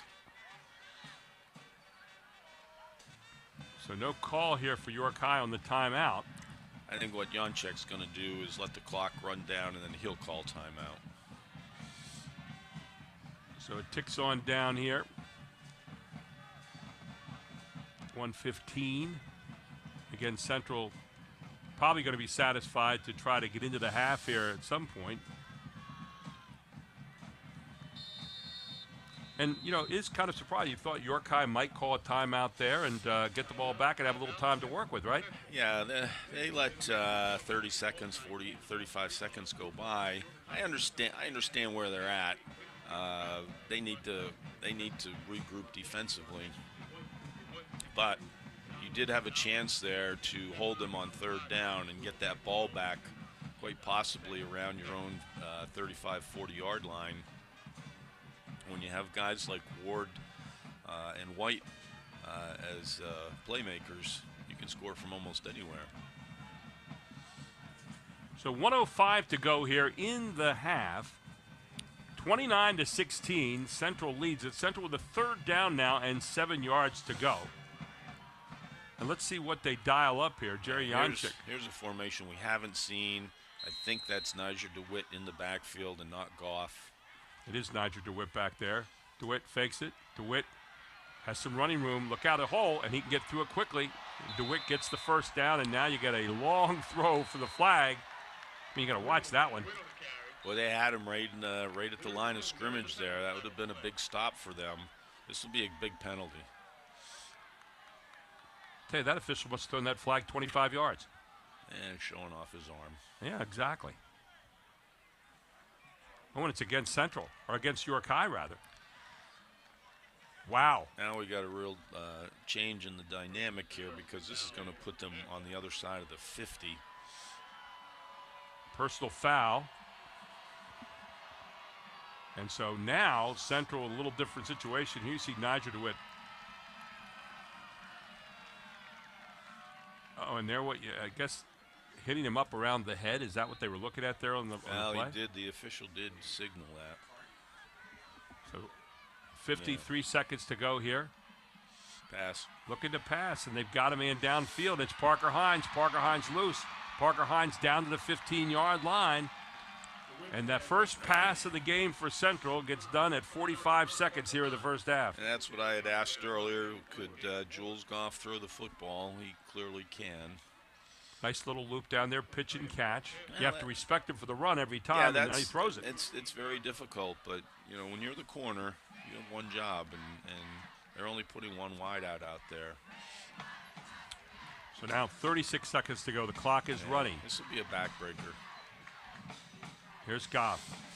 Goff, run over the right side. Goff in behind those blockers and down inside the 10-yard line. They probably are going to call timeout here right away, aren't they? I would think yes. And there it is, 21.4 seconds to go in the half. And a timeout is called by Central. We'll take one as well.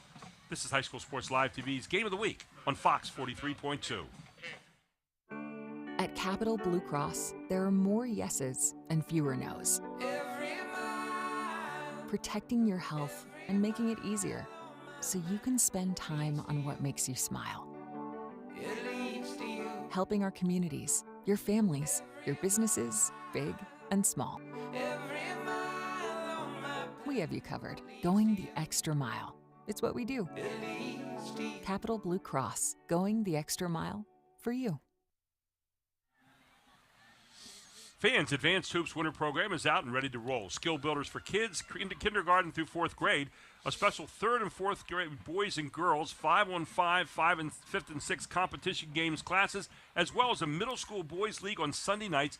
Perfect for kids who get cut for the basketball team or kids that want more playing experience during the winter months. Go to www.advancedhoops.com. Gary Sutton, Bill Chase with you here. 21.4 seconds to go in the half. Central has a 29-16 lead in the second down and 2 to go. They called their first timeout right here. Now York needs to make 2 stops because there's only 1 timeout left for Central York. So their second timeout called. They have 1 left. Let's see what they have here. They need to sell out and stop Jules Goff here. They're not. I don't see them throwing the ball here now. So Jules Goff in the backfield, the Wildcat, where he's been most of the first half.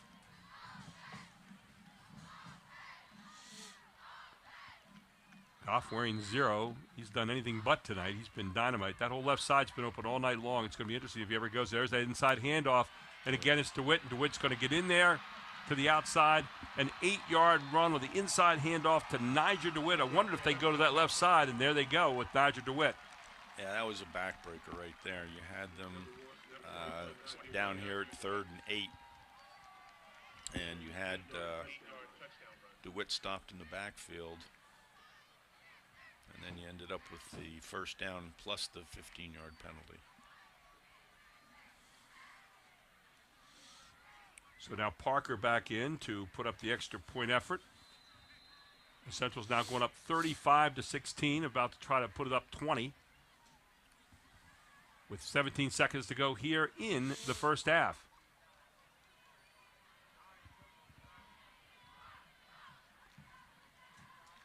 Snap down, kick up. Kick is good, and Matthew Parker with another extra point. Makes it 36-16 with 17 seconds to go in the first half. We'll take a break. We'll be right back on Fox 43.2.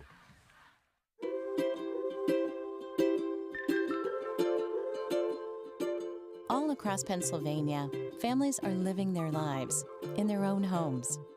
Not long ago, none of these families believed it possible. And then they discovered there was someone who could help.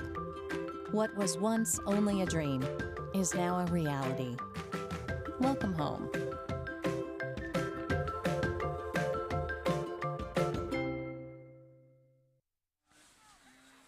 And welcome back to Smalls Athletic Field, where Central has been dominant here in the first half, 36-16. York High has not been able to get them off the field one time, Bill. No, and that's been disastrous for them. They had the chance there. They had gone down, made an excellent drive, very composed, classy drive, and 6 plays, 74 yards, 239, 5 runs, 1 pass for Central on that one. So very efficient again for the Panthers as Parker will kick it off. Again, kick it away from Jaheim White. Up the near sideline comes York High, out near the 40-yard line, maybe the 41, where they have 12.8 seconds to go here in the first half. And do you try to make one heave down the field here and see what you can do? Well, as I said, I really like when I saw David Ward run that jet sweep. He has that easy speed, so I'd like to see what he can go flat out. He clearly is their top receiver, so how far can Stoner put the ball up in the air? We'll see. But, yeah, I think you take a shot at it. York High had a nice drive last time with the 11-yard run by Jaheim White into the end zone, the 2-point conversion. So here they are again, just 12.8 seconds to go to the half. Let's see what the Bearcats can dial up right here. Yeah, Ward's in the slot, and I think Central's playing too tight in the safety positions. There's Stoner. Stoner back. Stoner's going to look deep. Stoner running far side, throws downfield. Intercepted by Central. So Stoner throws the interception. It's picked off, and it'll be run back to the 40-yard line with 1.2 seconds to go in the half. And the pickoff there for Central was Carter Vaughn again, who's been dynamite all night. He's been my man all night. He's been playing tough in the secondary. So Carter White picks off the pass here from Sam Stoner. Now, generally, I would say you take a knee here, but with the explosiveness of DeWitt and Hines and Goff in the backfield, maybe not. One point. I see rolling far side. There's Stoner. You can see, and Vaughn is playing him the whole way down. Carter Vaughn does a great job back there. So first down and 10 now. The ball at the 43-yard line of the Bearcats.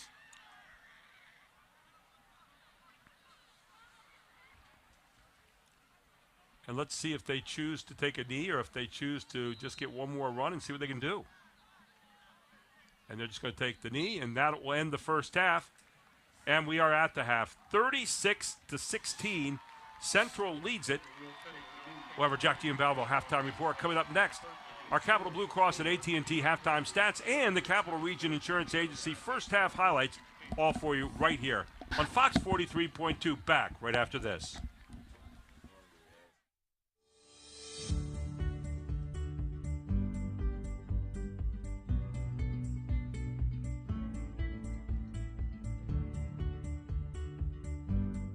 I'm excited to be here with Tom Couch, the Vice President for the Jack Giambalvo family of dealerships. Tom, you and your staff have served this community in so many ways over the years. High School Sports Live thanks you for being a part of what we do, but you served the York area community a lot longer than just us. Talk about how excited you guys are to keep this tradition going. You know, Jack Giambalvo started the business in the early 70s, and you know, he was born and raised in York, and this is where he wanted to start his company and grow it, and he's done a fabulous job with it. And you know, we have 10 different franchises in 4 locations, so we've grown to a point where Jack has always wanted to make sure, and his son John, to give back to the community. And so we look at High School Sports Live as an opportunity to give back and also have an awareness to our company with the young kids today. The new Mazda dealership is, man, this is state of the art. Not only are you selling cars out of here, but you're giving people in the community job opportunities. Talk about the uniqueness of the job opportunities. It's the VOTEC kid at high school, it's the college graduate. Talk about those opportunities. You know, in the world we live in today, it's tough being a young person today, and we realize that. And so some of the involvement areas that we focus on is, for example, the trade schools. And with the younger kids with VOTEC, they have an opportunity to learn a trade. So for example, in our service department, being a technician, the days of just replacing spark plugs, filters, now it's very technologically advanced with computer skills. So we're involved with the kids from the VOTEC side with learning a trade of being a technician, and then also from the business side, if young people love cars and they've always been around cars and they just can see themselves, you know, having a career, being a salesperson can be very lucrative, and also you get to meet a lot of great people because everybody buys a car. Now you guys have also been creatively having to put people in cars. It's not just the new car, it's the used car, it's the max dollars on trade-ins. Talk about that, Tom. What does that look like right now for people in general? Yeah, the supply chain issue we have in our world today affects us also, but what we try to do to be transparent with the customer is every car that we have committed from the factory to build, we have that on our website so people can come see what we have coming in. So we may not have 200 cars on ground right now, but there's availability for people to match their needs from new and used cars. That's awesome. The Jet Giambalvo family of dealerships. 9 great franchises in 5 locations. Buick GMC, Hyundai, Genesis of York, Stettler Dodge Chrysler Jeep Ram, Giambalvo Hyundai of Hanover, and our newest dealership, Jack Giambalvo Mazda. The Giambalvo family of dealerships. Over 30 million in new and pre-owned inventory. With a reputation for quality service after the sale, Giambalvo is proud to serve your community. Find out why. The Jack Giambalvo family of dealerships. 5 great locations. Online at giambalvo.com. Groff Tractor is your full-line equipment dealer representing Case Construction and many other leading brands, serving the total sales, rentals, parts, and service needs of its customer. Students, begin your professional journey in a high-demand field with Groff Tractor. Contact us today to discover the power of our technician internship programs. Groff Tractor also offers scheduled maintenance along with 24/7 emergency service. Groff Tractor is your #1 source for everything under construction.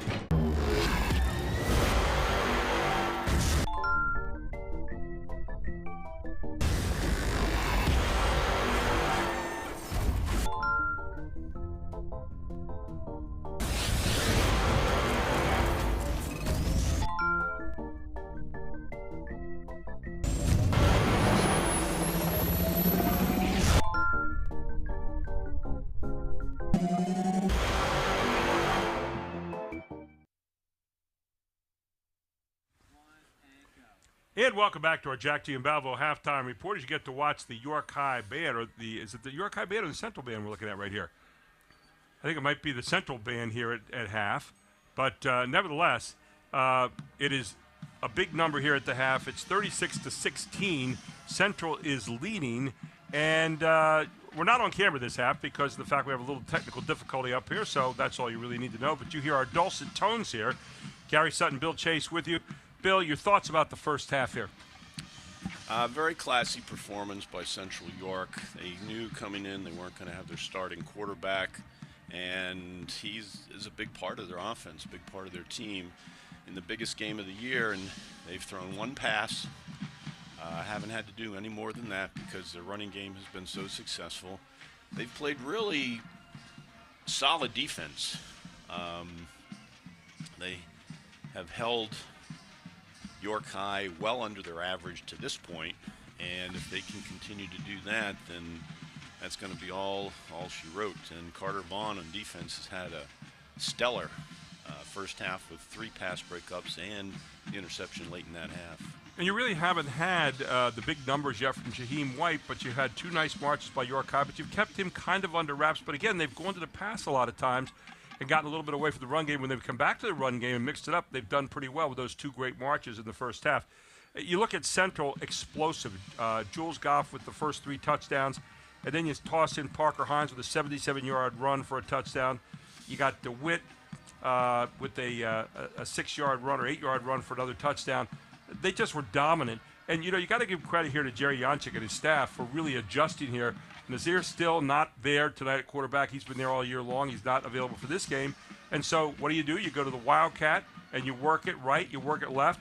And I'm not sure if York High was ready for that tonight. They didn't seem to really be ready for that deluge of running that they got there, especially from Jules Goff. Well, the simple fact is that York High has struggled on defense. They're great on offense. Yeah. And they've scored, and they've played quality teams, particularly early in the year. They had a quality schedule. This is the toughest team they've played now, though, in 5 or 6 weeks. And I was curious to see where their defense was, because they just give up a lot of points. 29 points a game. Yeah. And that was the big question we had tonight at the beginning. We talked about that at the top of the show tonight, and it certainly turned out to be the case here. Central scoring 36 here in the first half alone. Let's take a look right now at our Capital Region first half highlights, and we'll see exactly what went on here in the first half, because there was a lot of fireworks here tonight. And our Capital Region Insurance Agency first half highlight. And you can see right out of the gate here comes Jules Goff right at you for a 65-yard run. That was the opening offensive play of the game. Talk about a backbreaker to start the night. Yeah, that just set the tone right away, and it makes you wonder, can they do it, continue to do it? And yes, they can. York High on the other side came back with a nice march down the field, and saw Sam Stoner running it in. And then here's White, Jaheim White with his touchdown here, or the two-point conversion, forgive me. And now Jules Goff come back. This time it's Jules Goff with a 5-yard run at the 5:35 mark of the first quarter. And once again, Goff right. How about Goff left? Just gliding in the end zone from 1 yard out. That put them up 22-8 at that particular point. And then he gets his own 2-point conversion to put him up 22-8, as you can see. Well, they weren't done with the big plays. Parker Hines. This was an impressive run. See, but that's just bad tackling. You have opportunities to stop them. 77 yards on that run from scrimmage. That put him up big at that particular point. Parker Hines. And then coming back down with a good march, and on a place that looked like they might pass 11 yards out, Jaheim White runs it in, and then Jaheim White will get 2 more on the conversion right here on the Wildcat. Drops it, still picks it up, still gets into the end zone, and that brought it back to 29-16. Yeah, and that's where we felt they had a chance to stay in the ball game, but they little Niger DeWitt inside handoff going the other way, and Niger DeWitt in for a touchdown, and then Parker with the extra point, and takes us to right where we are right now, as you see the Central band out here on the field at the half, 36-16. Now, we'll take a look at our Capital Blue Cross and our AT&T halftime stats. Well, you see the score. We have the score a little bit wrong on the one side there. We have a 0 down. It actually should be 36-16, and we have the wrong numbers up there. So we'll get York High up for the 16 points to give them credit. But take a look at the first half numbers here. The Central York numbers look right. The William Penn numbers are not. Yeah, the William Penn numbers are a little bit off here at the half on our display. But look at the rushing yards for Central York, 258 yards. Now a lot of times we've had games earlier in the year where I said that's just not sustainable, and I was generally correct most of the time when I would say that. But I think it is sustainable tonight. You could see this team rush for over 400, maybe 500 yards tonight.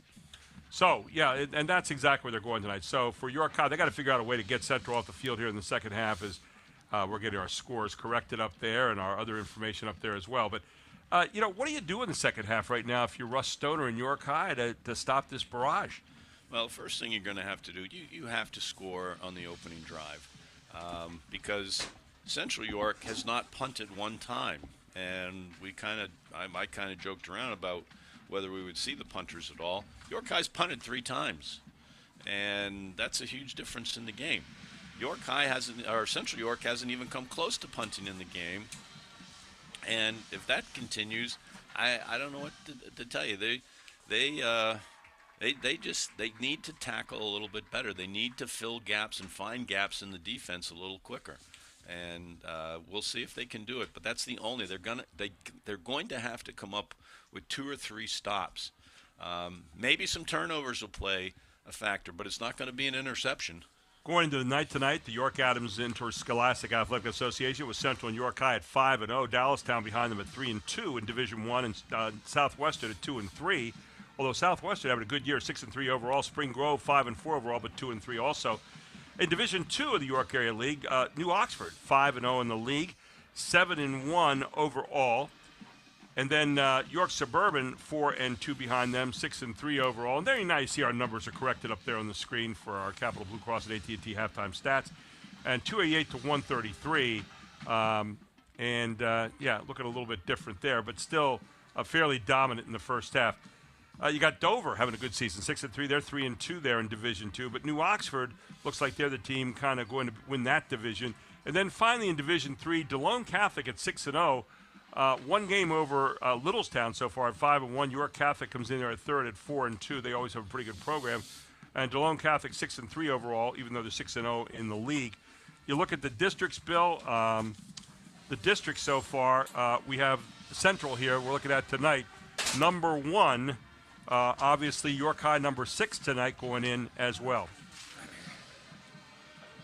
Now, we're going to take a break. We'll come back and take a break before we get to the end of the half here. This is the Jack G. and Valvo Halftime Report right here on High School Sports Live TV.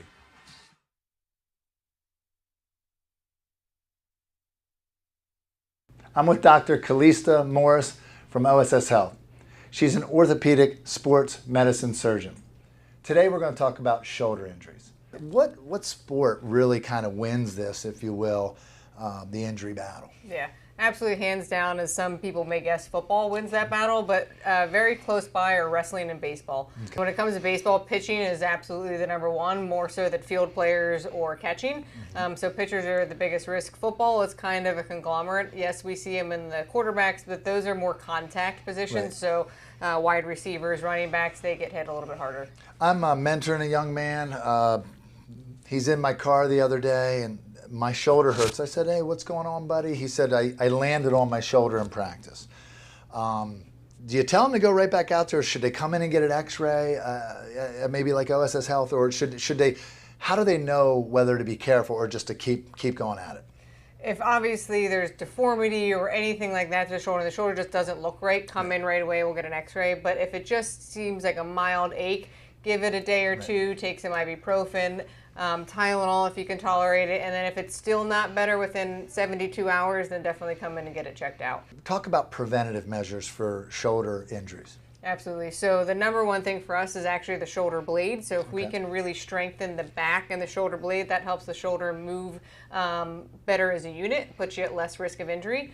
And then also stretching. So you want the motion on your dominant side to equal the motion of your non-dominant side. Cincinnati Reds, Bucknell wrestling team. I mean, you've been around a lot of different sports. It's got to be a dream come true. A little girl or a little guy, high school kid, junior high comes in. You can talk to them about sports. You can relate to them. You've been there. Does that give you an advantage making that connection? Absolutely. So being a former athlete and being around as high level as Major League Baseball, we understand the importance of getting back to their sport and their passion and what they want to do and doing it safely, but also timing for that. So we kind of base, are you going into senior season? Are you trying to make this tournament or that tournament? How can we work your injury to get you back to your goal? What would be like a return to play checklist on how you could judge whether or not that shoulder is ready to go? Yeah. So if it's any type of shoulder injury that requires rehab, it's at least 6 weeks rehab. So you're out for 6 weeks if you're not taking care of yourself. If it gets to a surgical aspect, now we're looking at 6 months. So it's a pretty big deal if we have to go in for surgery. So if you can take a break and let it rest, that's great. It may save you months on a recovery turn, but we go on a stepwise progression. We work on motion first, then we work on strength, and then we get back into sport-specific activities. If you want more information, go to osshealth.com. And welcome back. We're getting ready to start the second half here in just a few moments. A couple individual numbers. Jules Goff in the first half, Bill, had 19 rushes for 150 yards, 3 touchdowns. DeWitt, 3 rushes for 25 yards, 1 touchdown, 1 for 1 in passing for 30 yards. And then you had Parker Hines, 3 rushes for 85 yards, 1 touchdown, 1 reception for 30 yards. On the other side, Sam Stoner, 7 of 14 for York High, 54 yards, 1 interception, 3 rushes, 8 yards, 1 touchdown. 12 rushes for White in the first half, 57 yards and 1 touchdown. You got to think they maybe use him more in the second half.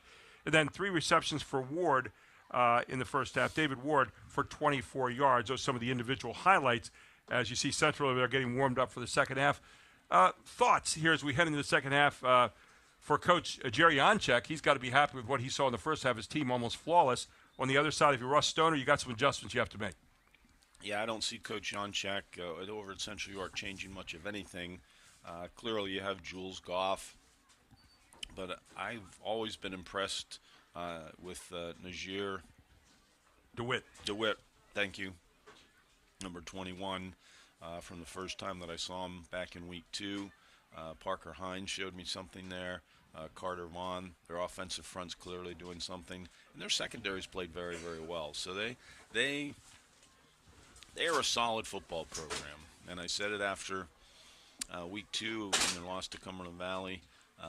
They are a classic program, and not just in District 3, but statewide as well. Well, we're talking about the districts. By the way, just the lead teams in the district: Steelton High Spire leading A at 7-1, Anvil, Cleona, and DeLone Catholic at 6-3 in Double A. Trinity coming in at 5-4, and Camp Hill at 5-4. Wyomissing 9-0, and so is Lancaster Catholic 9-0, as well as West Perry 9-0 over in AAA. And of course, West Perry I think plays Steel High tonight. That should be an interesting ball game. Mannheim Central in 4A at 8-0, Bishop McDevitt at 7-1, Lampeter Strasburg at 8-1, and Susquehanna Township and Milton Hershey at 6-3. And then you've got Solanco and Exeter Township in 5A leading the pack there, both with 9-0 records. New Oxford and Gettysburg. New Oxford at 7-1, Gettysburg and Shippensburg and Elizabethtown all at 7-2. And of course, Central York leading the big boys at 6A, 6A at 8-1. Hempfield's at 7-2. Harrisburg at 6-2. William Penn checking in at 6-2, and Cumberland Valley at 6-3 in the 5th spot. So those are your leaders in the district as we get ready to look ahead to the playoffs a little bit later on. We'll take one final moment here and get set before we kick off in the second half. York High to receive, Central to kick off. You're watching it all here on High School Sports Live TV on Fox 43.2. It is senior night here. The parents and seniors were honored tonight down in the field before the game. And always fun to watch that, Bill. You've gone through a few of those senior nights over the years. I was very impressed with the senior night, and it seems like they've done a really nice job here at William Penn, and I like the job that Coach Stoner's done. He seems to really care about his players, and that's what I look for in a head football coach and the entire coaching staff. Do you have the interest? Do you really love your players? And I get the feeling that he does. Yeah, I had a chance to talk to him this week, and I'll tell you what, both these coaches just do a great job with their players, Coach Janchik and Coach Stoner. And so here we are getting ready to kick off for the second half. Third quarter, it'll be Matthew Parker doing the honors. Let's see if he continues to squib kick away from White. And it's taken back by York High. As across the near side and wrestled down there to start the second half. Good tackle by number 32 for Central. And that was Micah Bowers with the tackle. And so York High will get the ball and set up at the 21-yard line, 1st and 10. Yeah, and that's the perfect example of the point I had made earlier where Najir DeWitt had run all the way across the field and was able to turn the corner, where Central York didn't let York High do that. So let's see if they get Jaheim White involved.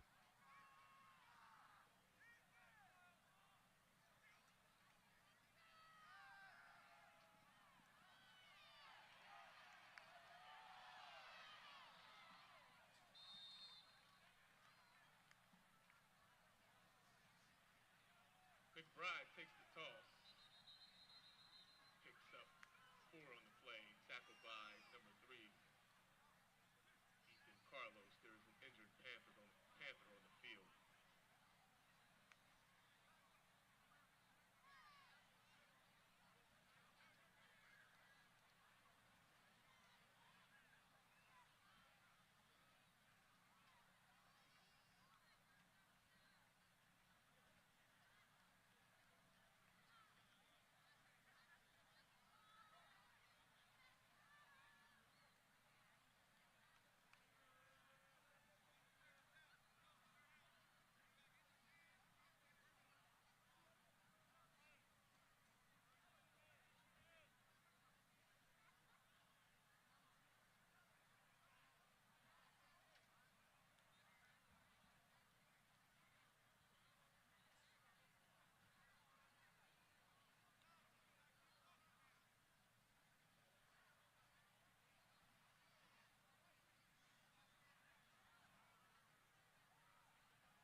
So it'll bring up now a 2nd down and 6 for the Bearcats at the 26-yard line.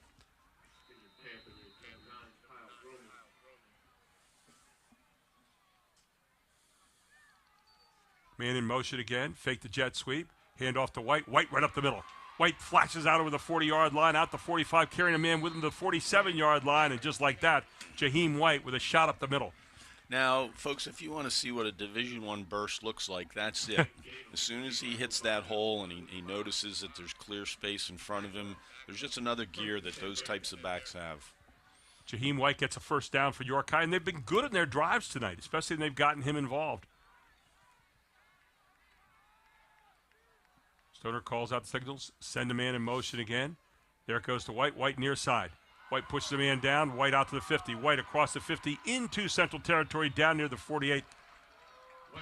Jaheim White getting into some rhythm here to start the 2nd half for the York High Bearcats. Apparently he's fairly strong, too, because he stiff-armed the defender from Central York immediately into the turf.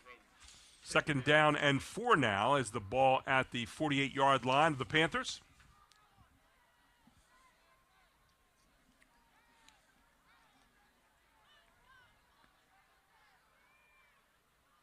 You're getting a steady dose of Jaheim White here so far, and why not?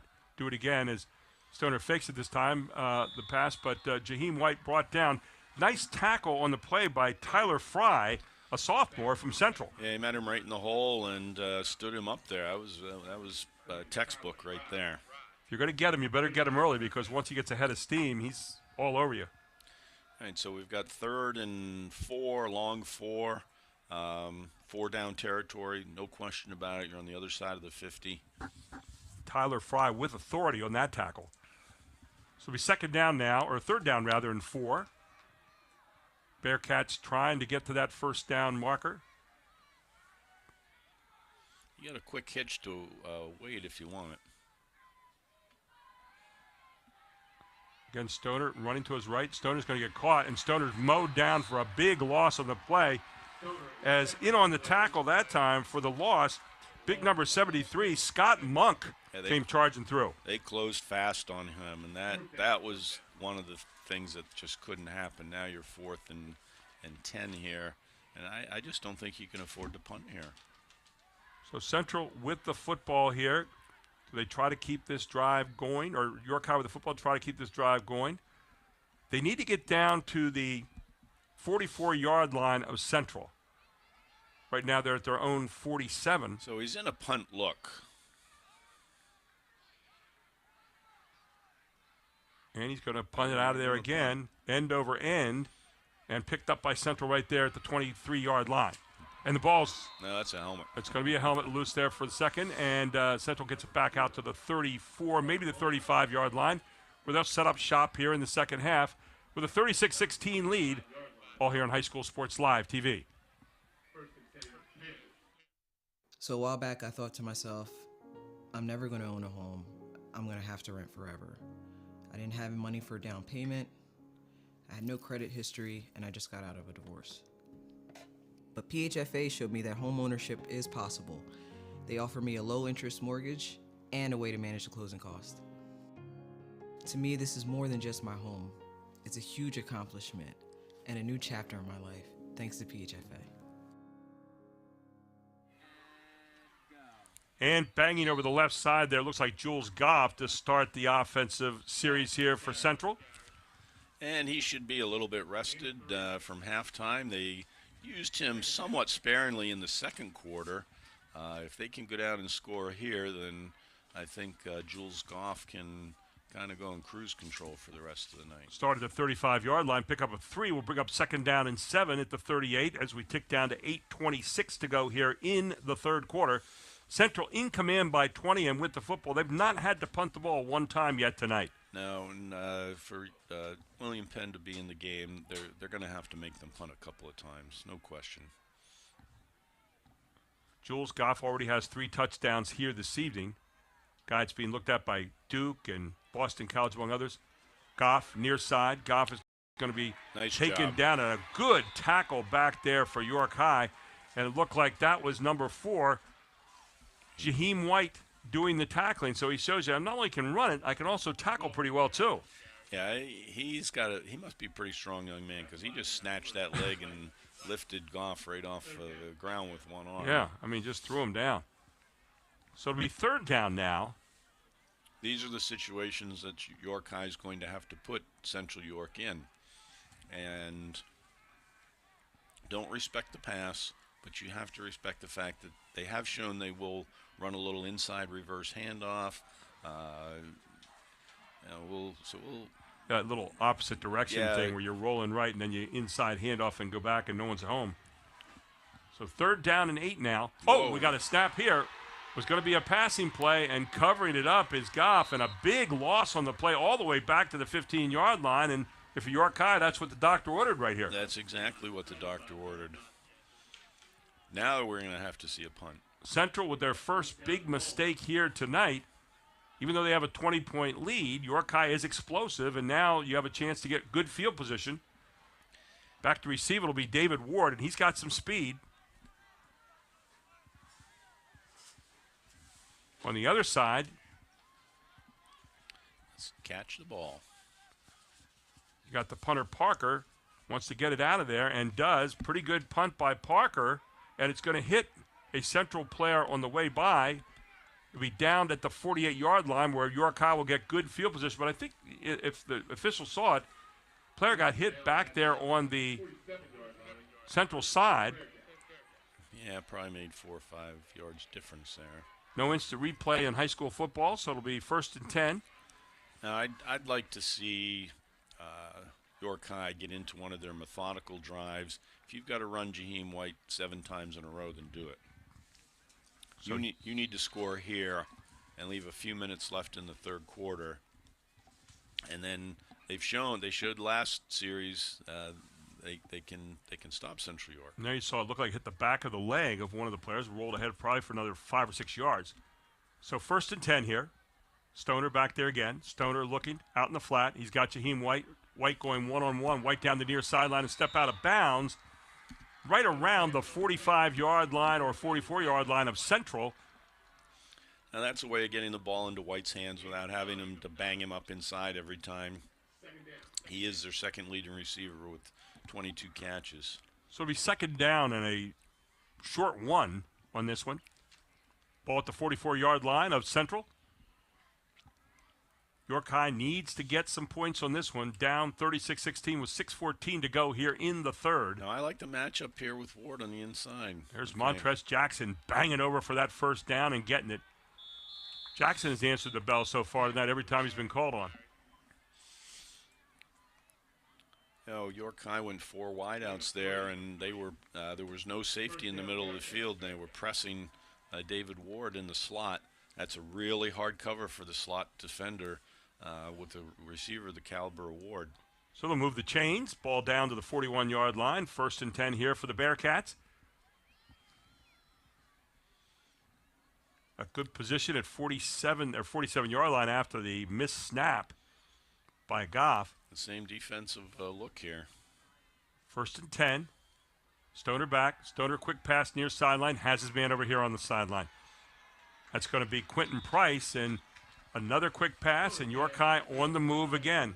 Those are the passes that Stoner's really good at. Those timing routes. The ball's out of his hand before the receiver even finishes his break. And hey, it's a 10, 12-yard pickup. Central looks a little loose right now, too, out there, and giving them some space to throw as they're throwing just underneath and taking what's given. So 1st and 10 now. Ball spotted at the 28-yard line of the Panthers. Bearcats send 2 receivers wide side and 2 receivers near side. And they got Jackson back there in the backfield with him. Jaheim White is in the slot here at the bottom part of your screen. Goes in motion now. And there's Jackson again. Jackson loose. Jackson pounds his way inside the 20 down to the 15-yard line, still moving and dragging a few Panthers with him. Yeah, Jackson's runs a little taller than what I'd like to see. If he ever lowered his shoulder pads, he'd really hurt somebody, being the solid as he looks. But, boy, he's been pretty impressive. Yeah, it really has. And, I mean, just pancaked a couple guys on the way by. So Jackson gets another first down. And take a look at this guy.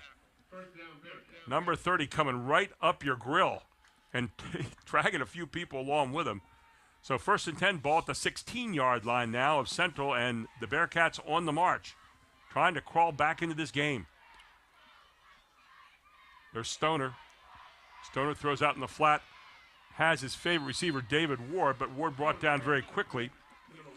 Again, it was Vaughn over there, Carter Vaughn on the spot. Yeah, Vaughn matches up with him almost every time.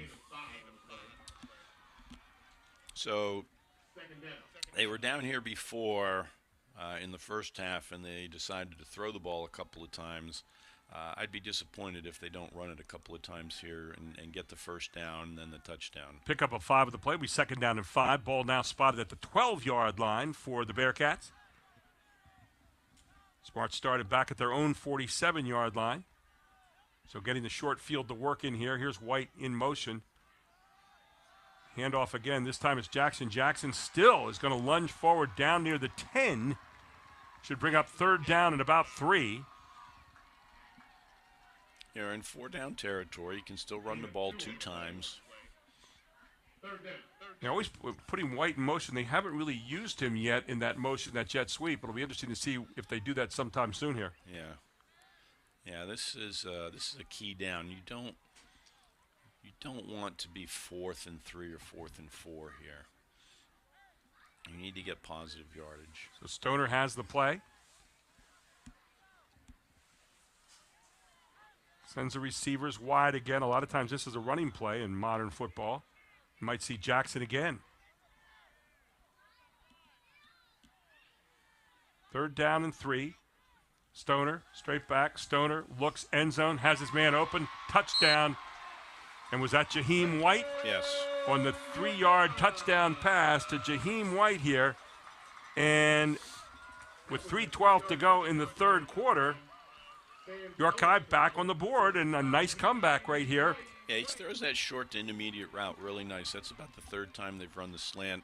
I really like the way that York High's receivers use their hands, and Jaheim White's just going to add to his ability in college by being able to be a back out of the backfield if that's what they want, because he uses his hands very nicely.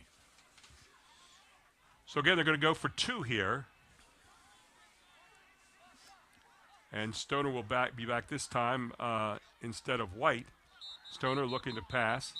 Whistles blow. Offside, Central York.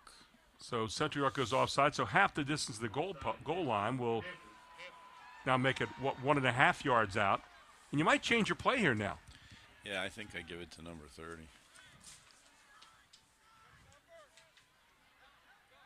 Number 30 or number 4 if you'd like. You come back to the Wildcat here with White. Well, they have done that previously. And here they are again. Wouldn't surprise me if they motion Stoner and then run the ball with White. So Stoner in the pistol. Stoner steps aside. There's White stepping in. Calls the Wildcat. Puts him in motion. And there goes Jaheim White. And in the end zone for 2 more. So White with a 2-point conversion. And add 2 more on the board. It's now 36-24 in York High. Within striking distance here. Still with 3:12 to go in the third quarter. We'll take a break. We'll come right back. This is High School Sports Live TV's Game of the Week on Fox 43.2. Do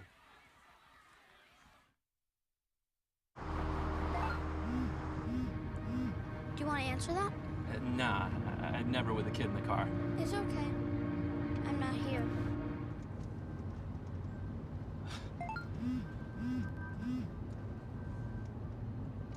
I'm there.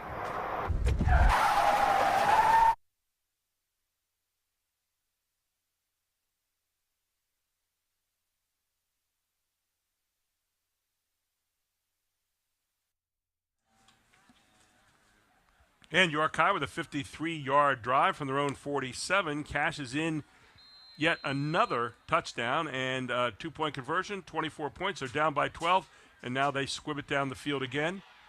All the way down inside the 20-yard line will be taken there. And York High covers it very nicely right at the 20-yard line, so a little momentum here for the special teams, and now can they transfer it to their defense? Yes, now that's an acceptable squib kick because you're not squibbing it where it only goes to the 40-yard line. You're squibbing it where it goes down to the 20, and it took a bounce in your favor, and it was tough to pick up, and you're able to rally around the football now. So now it's 80 yards to go instead of just 60. So Central with the football now, and a little bit, not so much pressure, and not a sense of urgency yet, and yet you kind of feel like York High has a little momentum going here. You don't want to let them extend that too far. Well, let's see how this series goes. This becomes a big series for both teams. A little different look here this time. That was DeWitt in there. DeWitt really kind of a scat back, isn't he? He's I've said this about other players over our broadcast. He's a football player. He just looks like a player out there, both offensively and defensively. So it'll be second down now and 5 from the 25-yard line. That was 5 of the quickest yards I think I've ever seen gotten there by DeWitt. Yeah, it's very similar to like triple option teams, which we saw Hershey do last Friday. Doesn't look like they pick up much on first down, but you open your eyes and it's 2nd and 5. 2nd and 5 now.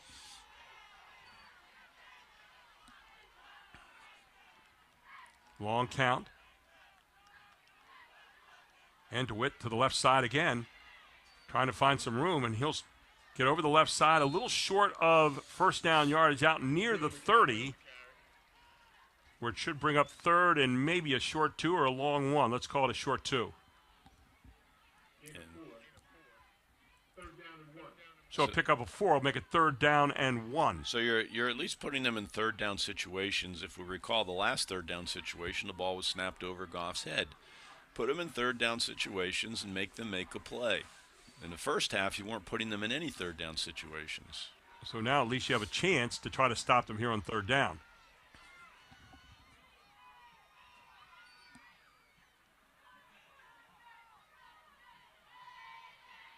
And again, you have a bad snap on a 3rd down situation, and again, you're going to have a loss of yardage, and you're going to have to punt. You're going to have to punt it out of there if you're Central. So another missed snap to Goff, and now Central has to kick it away to York High again, and you have a chance again for good field position. Yeah, and I don't think that was a bad snap. I think that was just something where Goff was maybe trying to leave a little early. Possibly. So it'll be 4th down now. And you got to kick it out of there. Parker back there again. I'd like to see Wade move up a little bit and catch this ball. He's going to. Parker, big, high, booming kick. And gets a York High bounce back up the field. And again, York High will get good field position here at their own 43 to start this drive. So the Bearcats with a chance here to really kind of close this gap. Yeah, now let's think about the situation. You know, what did they do to go down and score? Almost every drive that they've scored 3 touchdowns. Every time it was chunk yardage on the run. Jackson and White. Short little sideline routes, hitches. They haven't had a lot of success with Stoner getting out of the pocket. And you're now in a situation where the clock is not desperate here. You have plenty of time to work this thing a little bit. You're only down 2 scores and see what you can do. So let's see what they choose. They have Jackson back there in the backfield again. He has been the battering ram for him so far tonight. Stoner back. Stoner looking. Stoner throwing deep. And you're going to get a pass interference easy call down there as DeWitt just basically grabbed onto his man. And in high school football, that'll be a 15-yard penalty. Big 15-yard penalty, though. Nice gain on the play. Puts him on the other side of the 50. DeWitt just looked like he was beaten. He said, okay, I'm going to take the 15-yard penalty instead of the touchdown. Well, I know from coaching high school football, you kind of teach your defensive backs that. We'd rather give up 15 than 7 points. Yeah, take a look at this. I mean, straight back is Stoner. He sees his man down there. Lets loose, one-on-one coverage. And DeWitt just says, no way you're going to get that. It was Jaheim White that he had to cover, too. Right. 15 from the line of scrimmage. Second leading reception guy on the team. And so 1st and 10 here for the Bearcats. And they got some wind at the back of their sails right now. 41-yard line. This drive started on the 43. So their first gain is the 15-yard penalty variety. Again, they're running that spread. 2 receivers both sides.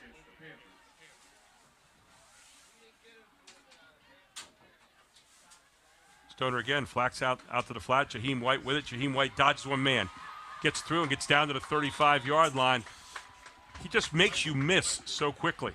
Yeah, I like York High's feeling it right now. If they put this into score, and we've talked about this all season long, it's amazing what momentum can do in the sporting event. In this case, 2 bad snaps.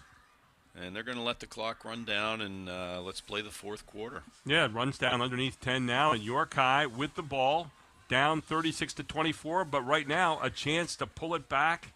Who knows what's going to happen as we head to the 4th. This is your High School Sports Live TV Game of the Week. We got a good one right here at Smalls Athletic Field on Fox 43.2. The Jet Giambavo family of dealerships. 9 great franchises in 5 locations. Buick GMC, Hyundai, Genesis of York, Stettler Dodge Chrysler Jeep Ram, Giambavo Hyundai of Hanover, and our newest dealership, Jack Giambavo Mazda. The Giambavo family of dealerships. Over $30 million in new and pre-owned inventory. With a reputation for quality service after the sale, Giambavo is proud to serve your community. Find out why. The Jack Giambavo family of dealerships. 5 great locations. Online at giambavo.com. Everybody knows Hoffman has it. Did you know Hoffman has even more?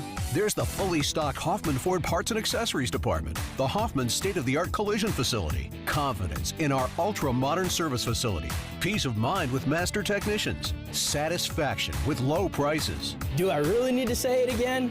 Hoffman has it. Only at Hoffman Ford, Colonial Park. Hoffman Ford, just what you're looking for. Hoffman has it. And we're heading to the final quarter here. 36-24 Central leads, but York High has it, and they are on the move. Central with only 6 plays, Bill.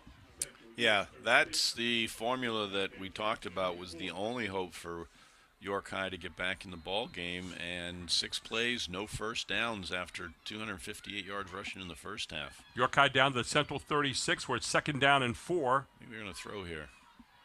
Looking to pass again. Stoner dances. Stoner trying to get to the near side or far side, and Stoner gets a first down as he gets out of the pocket there, but picks up a first down and keeps the drive alive. I think they were trying to wheel up the right sideline here, which is the York sideline, but Stoner didn't have it right away. He didn't want to take the sack. He got moving and picked up the all-important first down. Stoner showed you some good quicks, too, getting out of there and outrunning the defender on the far side. So first down at the 31-yard line of York High with 11:52 to go here in the 4th quarter. And York High on the move. It's amazing what 2 bad snaps can do in turning momentum around here, isn't it? Yeah, it's just the breaks of the game sometimes, and again, I'm not so sure the second one was necessarily a bad snap, right? But it was a muff snap. You go Montrose Jackson now, and Jackson continues to get good positive yardage every time he handles the ball. Again, banging forward for it looks like about 7 yards. Yeah, they use White as the decoy there by running him through on the jet. Montrose Jackson will pick up 6. He'll bring up a 2nd down and 4 now. Jerry Onchek, very demonstrative on the sideline over there. He's not happy about something. You might see this game slipping away a little. 2nd down and 4 yards to go here. They'll call it 5 on the board. Looks more like 4 from where we're sitting. Ball touching the 25-yard line. You need only to get to the 21. I like the way York's going about this. They're not rushing. They don't have to. Very methodical. Pretty penalty-free second half, too. You're not seeing many penalties. Oh, there's White. White has a man to beat. White gets near side. White down to the 15, dives to the 11. And, you know, he looks like he's caught. And then all of a sudden he just puts it into a second gear that you really don't understand. He has a stiff arm that's very impressive. That's the second time he's face-planted one of the Central York defenders into the ground when, usually a lot of times if you're not strong enough, a tackler just run right through that stiff arm, but not in his case. He's a strong kid. So another first down here for the Bearcats to the 12. They can get a first down without getting the touchdown by getting to the 2-yard line. Stoner has Jackson back there with him. In motion goes White. White's out in the flat. Stoner's got him, and he thought a second time. He kind of clutched on it. Yeah, he had to go to him right away. He wanted to. I think they wanted to run the slant that they scored on earlier, but he had White out in the left flat on the little swing route. So looks like bringing the play in here is James McBride, number 10, checking into the game, along with Sam Stoner coming back on the field here. Has the play he wants. 2nd down and 10, ball at the 12-yard line. Yeah, I think you're going to run the ball here because you don't want to be in a situation now where you're 3rd and 10 if you don't complete this pass. So let's pick up 5 yards. Now they're going to, they were running the same play that they ran before. This time they handed off, and it was James McBride. No, that was check that. It was Jackson over the right side. So Jackson over the right side down to the 5-yard line. He's the guy that gets the tough yardage up the middle. I wouldn't be surprised to see them maybe go Wildcat here. They're going to bring their big guys in. Yeah, they did this earlier in the half. They're going to load up with linemen all on one side in the backfield. And big package coming in here. Yeah, and they're going to direct snap to White. So White's going to take the Wildcat. Yeah, you got about 470 pounds of beef over here. And there you go. And you got a little hole to get through, and White down near the 1. Yeah, he got the first down. That's exactly what you wanted over that right side with a lot of big beef up front there. Those guys are all coming in there. They were packing it pretty well. This drive started back at the 43-yard line of York High, and they have just methodically worked their way down the field here. You'll see the same thing here. 1st down and goal. White's going to take it on the Wildcat again. Looked like a little movement on the left side there early. Yeah, that was something was a little off there, but touchdown. Touchdown for the 1-yard line at the 9:34 mark of the 4th quarter. And Jaheim White in there for the touchdown. And will York High continue to go for 2? We're sure they are. So Jaheim White with his 2nd touchdown of the evening. So we have a 6-point ball game with still over 9 minutes to go. And again, any reason to change right here? Got Stoner back there. You got White in the backfield with him. Stoner hands off to White. White trying to race the end zone. White's going to get in there. And White with another 2-point run. And all of a sudden, we've got ourselves a football game, ladies and gentlemen. It is now 36-32. York High in striking distance. And still a big number to go in this game, 9:34 to go. We'll take a timeout. This is High School Sports Live TV Game of the Week on Fox 43.2.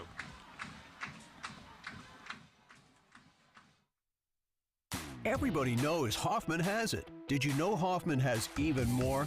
There's the fully stocked Hoffman Ford Parts and Accessories Department, the Hoffman state-of-the-art collision facility, confidence in our ultra-modern service facility, peace of mind with master technicians, satisfaction with low prices. Do I really need to say it again? Hoffman has it. Only at Hoffman Ford, Colonial Park. Hoffman Ford, just what you're looking for. Hoffman has it. And Jaheim White with his second touchdown on a drive that started back at the 43-yard line. Central minus 13 in the third quarter, by the way. York High 88, 8 plays, 57 yards, 3:11 it took on that drive, and York High will kick off. Central will get it. And it'll be first down, and this is a big series for Central now. Yeah, they're going to start in pretty good field position, better than what they've had in this half at the 35-yard line. And this is where, as a head coach, you're looking for one score. Yeah. You're figuring that, if we can score one time, take 5 minutes off the clock, then it's our ball game. And this is the drive that Coach Jonchek, if you can rally the guys and get some momentum going back, this is it. Down to a one-score lead right now. It's been 2 most of the night plus for Central. And there goes Goff, and taken down right there at the backfield, and York High quick on that one, getting in the backfield and stopping the run. Yeah, York High is just selling out. They know exactly what Central York wants to do now. Again, only throwing one pass. There's no threat. And now's where the Wildcat, you hate to say, kind of hurts them if they get some more yards. Obviously, it's going to work, but the Wildcat right now is kind of one-dimensional, and York High is caught into the dimension. Yeah, well, when you're putting it's hard to run against 9 and 10 guys in the box.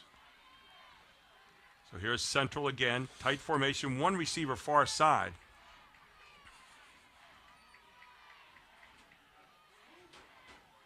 Here's Goff again. Goff trying to get to the corner. Goff to the corner, gets around there and gets out to the 40-yard line. So nice pickup on the play by Goff as he kind of paced himself a little bit and waited for his blockers to set up. Yeah, but even that was not difficult. It was difficult yardage, and they didn't get as much as you thought there. This is a 3rd and 6. Yeah, they'll mark it back at the 39-yard line. So 3rd and 6 it brings up. Looked like he had gotten around the corner, maybe gotten a few more yards. The official said nope. Interesting call here now. And do you pass here? Do you run a little misdirection?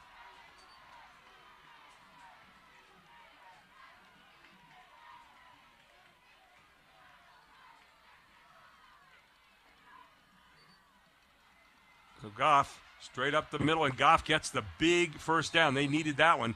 Out past the 45-yard line. Yeah, that was a strong run. I think Coach Jonchek just said, hey, we're going with our best kid and our best play right up front. Get me the first down. That's where they started the game, and so Goff gets a huge first down here for the Panthers. Clock continues to tick, 7:49, 7:48. Central with a precarious 4-point lead right now. They were up 36-16 at the half. It's now 36-32 as York High has answered here in the second half with 2 touchdowns and two-point conversions. Yeah, I love that there's no quit in York High football team. No, speaks well of their character.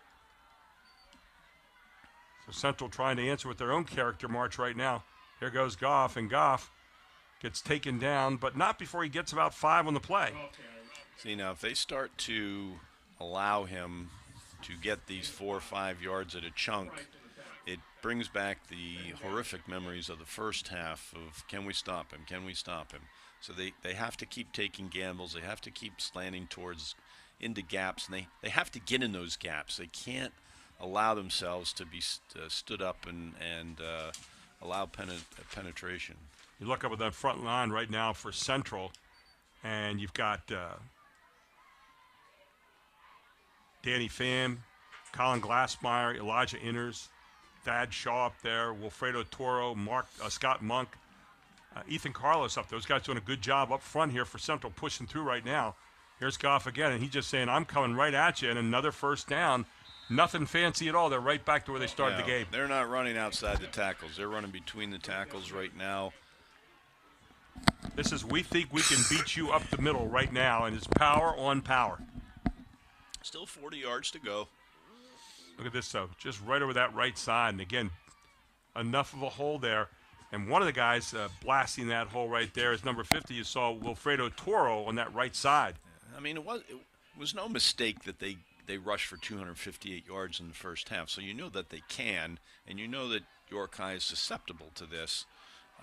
2 mistakes just cost him big here in the second half with those mishandled snap and one a bad snap. Here's Goff, straight forward. And Goff just gets in behind his people and says, I'm going to drive it down there, and gets down near the 36-yard line where it's going to be 2nd down and 4. They'll say gain of 3 on the play, 2nd down and 7. Clock continues to run at 5:50 right now, and you just want to take your time with this clock and run it on down. Somebody's called a timeout. It looks like York High called that timeout. York High's going to call a timeout, see if they can't adjust. We'll take one as well. This is Fox 43 Live. The game of the week, all here. Back after this.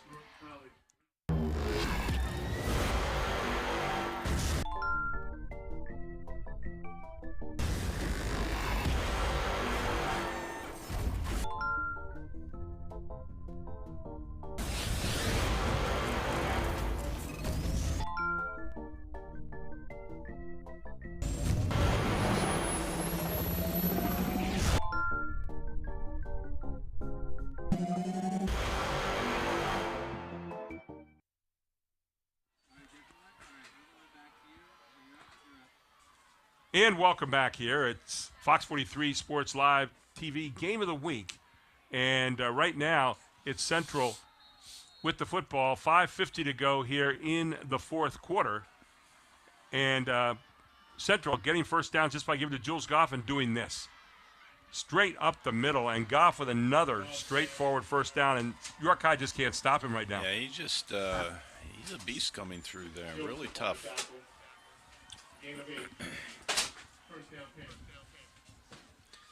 I notice he runs over to the sideline then to get the play. Don't forget, coming up after the game, our Capital Blue Cross post-game report, Capital Region Insurance Agency play of the game, and our Hoppin Ford player of the game. We'll be picking that.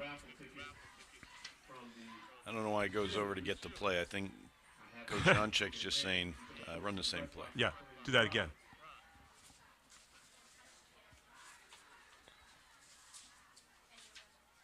And it's straight Goff right now the whole way. Just waiting to set up, getting chunks of yardage every single time. It looks like another gain of 5 to 6 yards. Yeah, you're going to be 3rd and 2nd down, I'm sorry. 2nd down and 5 yards to go.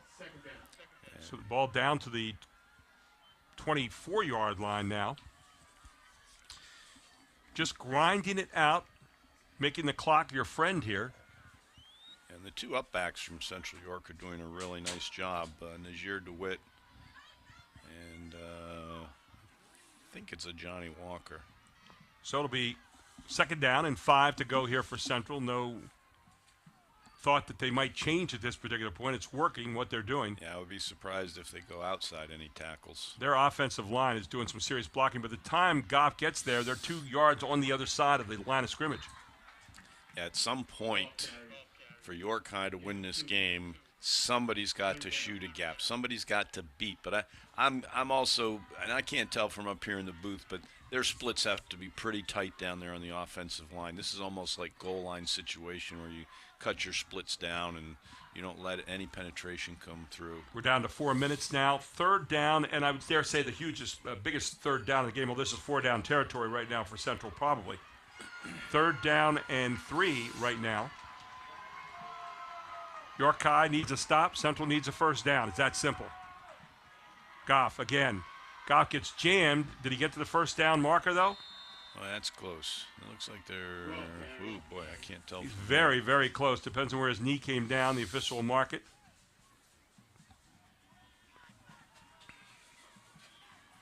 And it's going to be a first down, we think. Official says, yes, it is. And another first down for the Panthers, who are marching forward right now. They started this march back at their own 35-yard line, and they're doing to York High right now what York High has done to them here in the second half with 2 big marches. Well, there haven't been any surprises. They've run between the tackles every play. Jules Goff's carried the ball every play.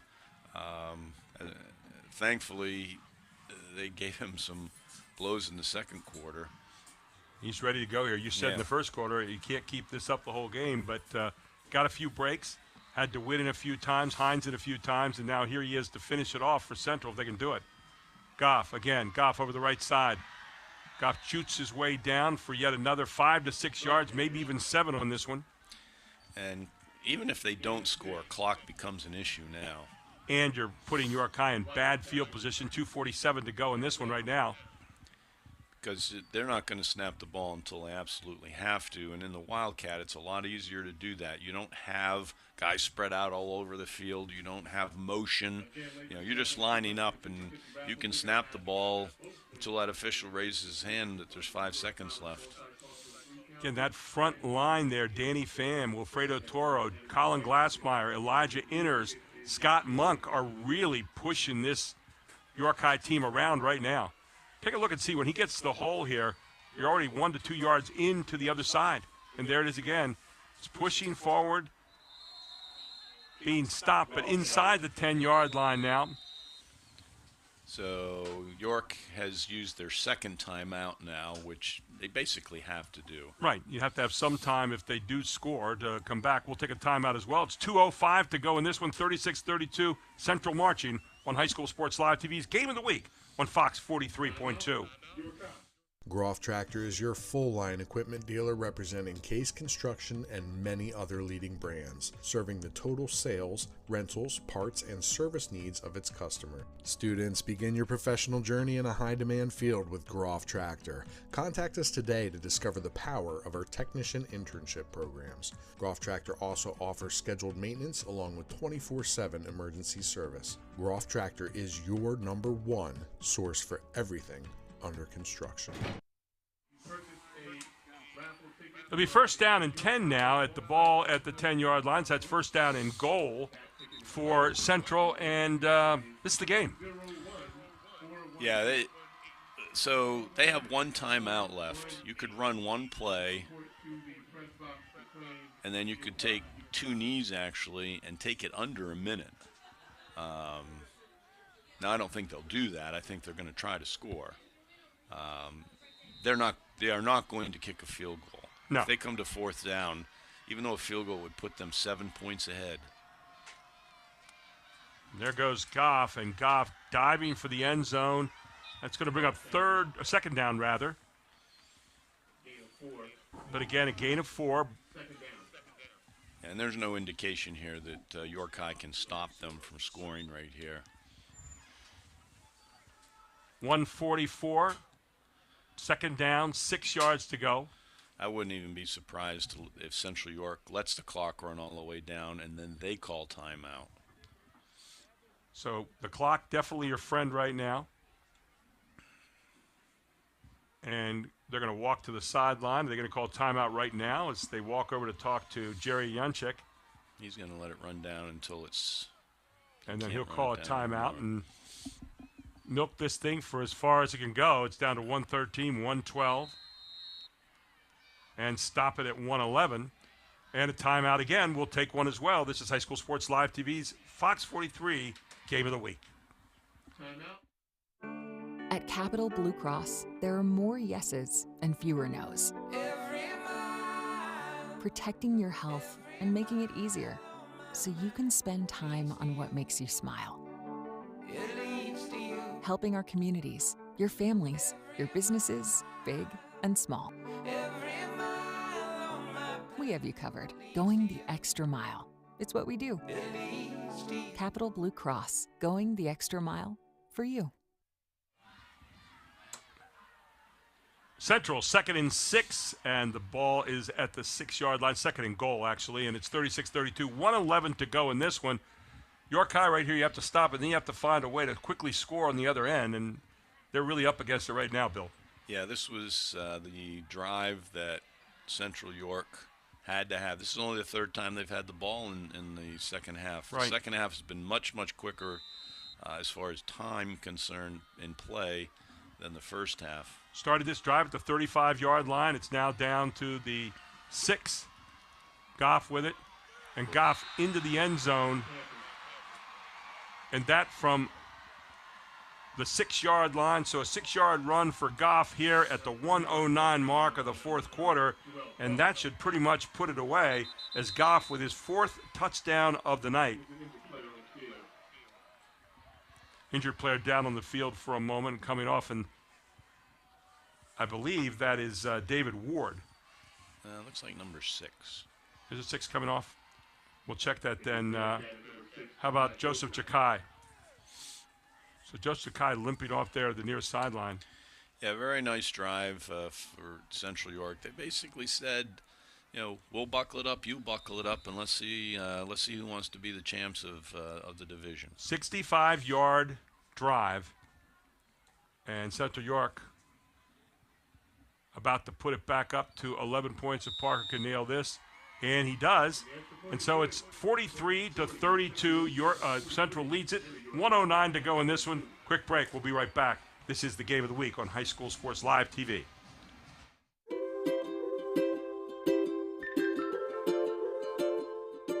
All across Pennsylvania, families are living their lives in their own homes. Not long ago, none of these families believed it possible. And then they discovered there was someone who could help. What was once only a dream is now a reality. Welcome home.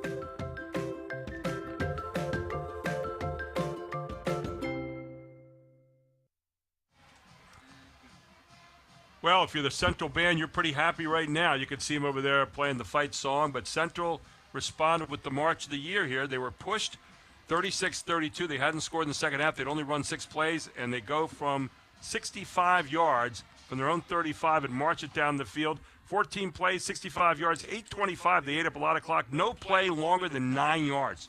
Yes, and that was the refresher of what occurred in the first half, even though they're a little bit more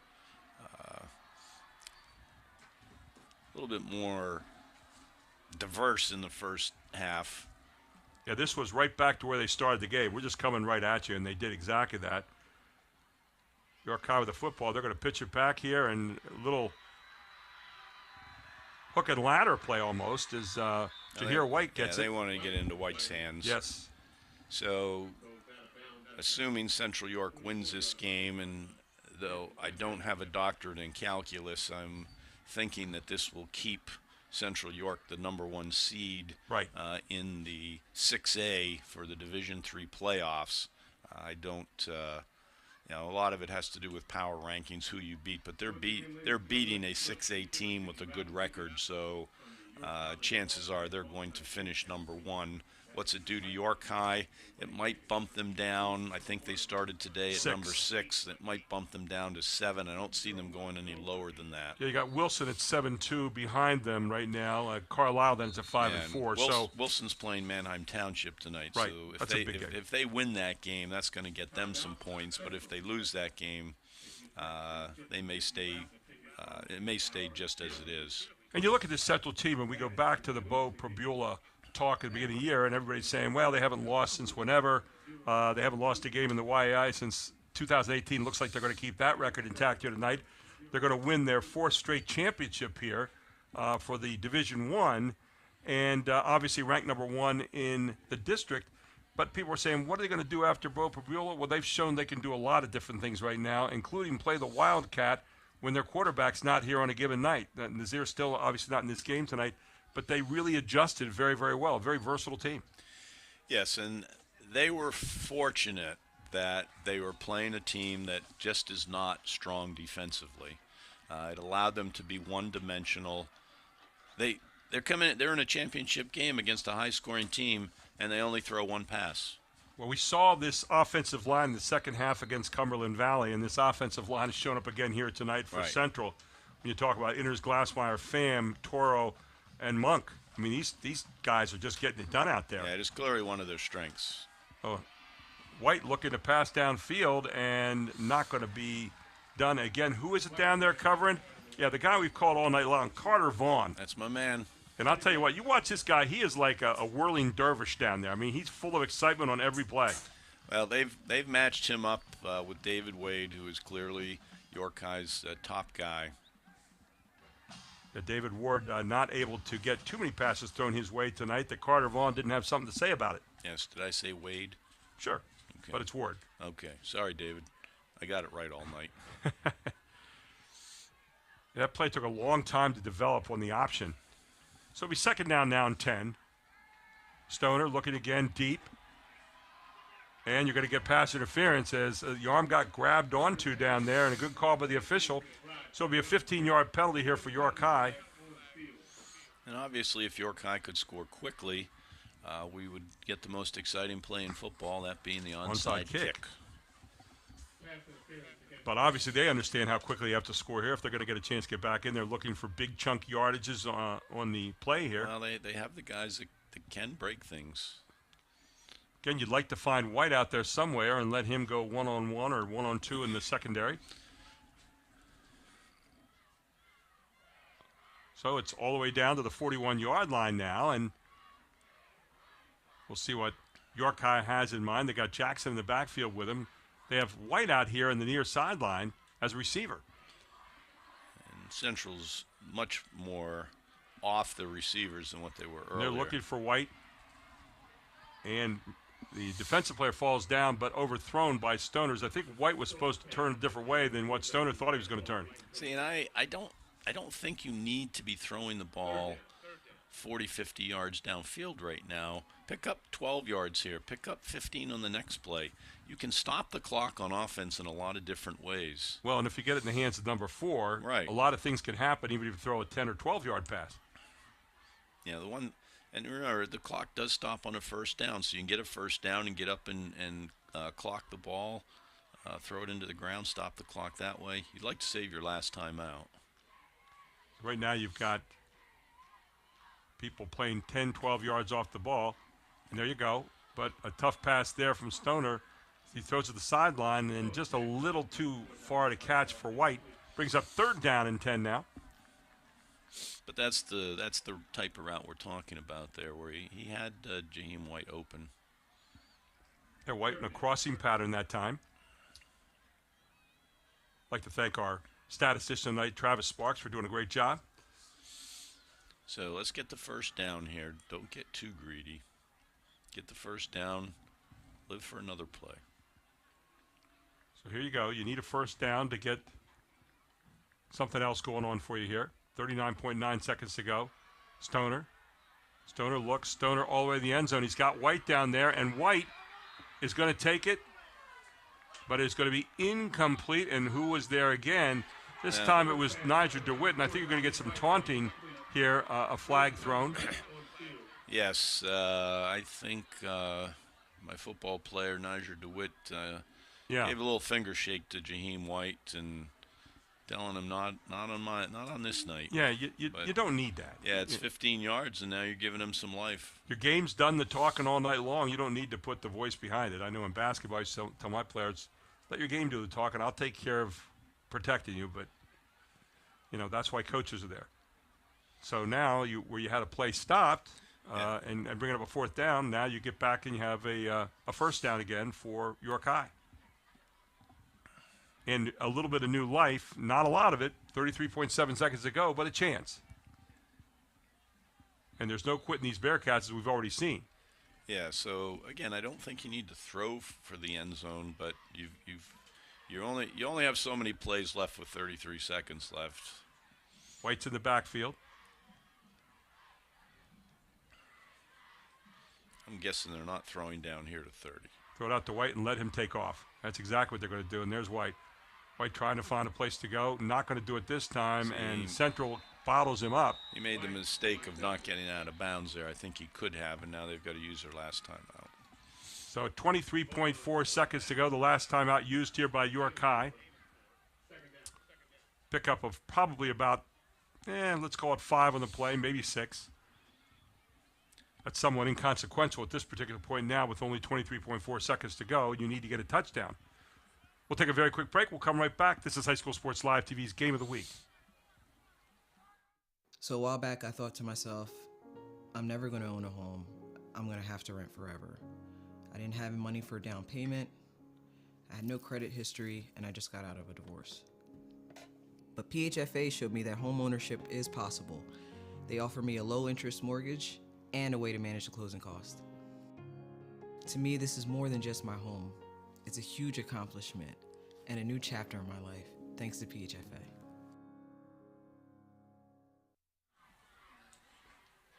And how about this number tonight?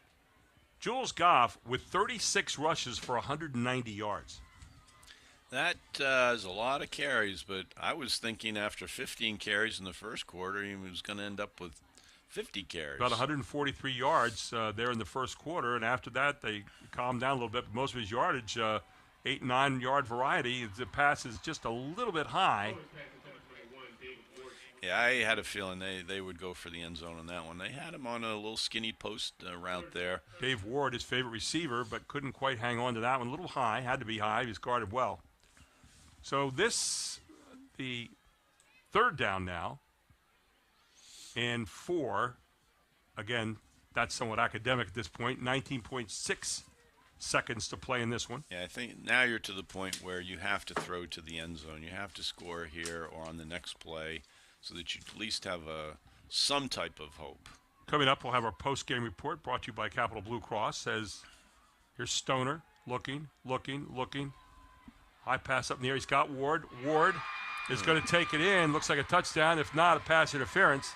And it is a touchdown as they pass to Ward from 20 yards out for another touchdown here for York High at the 14-second mark. So Stoner to Ward. Yeah, they ran the skinny post on second down and then came back and ran the post corner route. And Ward got a step on Carter Vaughn, and it was a beautiful throw and looked like a one-handed grab. So 43-38. Thought it might be a high-scoring game tonight. Here you go again. Stoner, pass, end zone, knocked down. So 43-38 is the score with 14 seconds to play, and this one will keep it right here. As York High comes down and gets another score, but little, too late. So let's not give up yet, Gare. No, you still have 14 seconds to go. So now you've got, as you said, the most exciting play in football, the onside kick. That's what I always say to my wife, anyways, when they line up to do it. It's not so exciting. It's exciting if you're a fan and you want to see what happens, and you don't see it too often. It's rarely successful in the pros anymore because they've changed the rules. I think you have a better chance in high school, but if you do get the onside kick, you're probably going to get it on the other side of the 50, maybe down to the 45, and you at least have. And Stoner's shown me that he has an arm that I don't know if he can reach the end zone from the 50, but he can get close. So 43-38, 14 seconds to play. Central's going to have every one of their receivers up along the line of scrimmage. You can bet on that. And what will York High do here in terms of how they're going to kick this off? You try to kick it off a player? Do you just try to bounce it up in the air, get a... Well, this is something you practice generally every Thursday 4 or 5 times each week. And this is Stoner doing the kicking here. Yeah. So let's watch and see what happens. Here you go. Trying to kick the top of the ball. Kicks it, bounce up in the air, and take it and covered up nicely by Central. And that might well be it, as Thaddeus Shaw jumped on top of it right there. You're really hoping that it takes a really high bounce or an awkward bounce, and it just didn't in that situation. It came right to the receiving team, and the kid did a nice job just falling right on it. 13.1 seconds ago, 43-38. Central leads it, and they just need to take really one snap. As players are shaking hands along the line there. Yeah, this has been an interesting game from the standpoint that I've learned a lot about both teams here, and I'll be really curious. I have a real interest in the District 3 6A division. Well, and we're going to have a real interest in it as well, because we're going to be bringing you the 6A championship game. Will be on Saturday the 26th of November.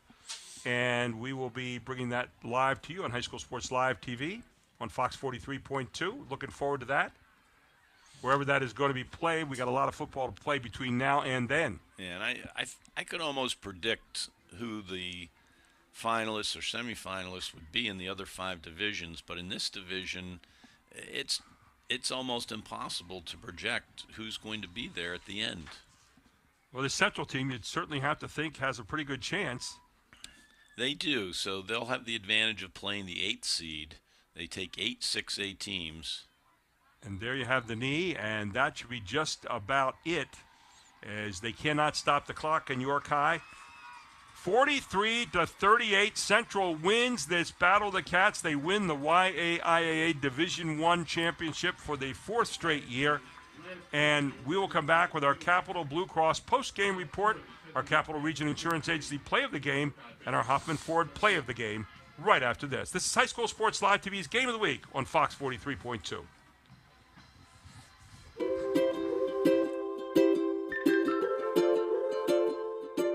All across Pennsylvania, families are living their lives in their own homes.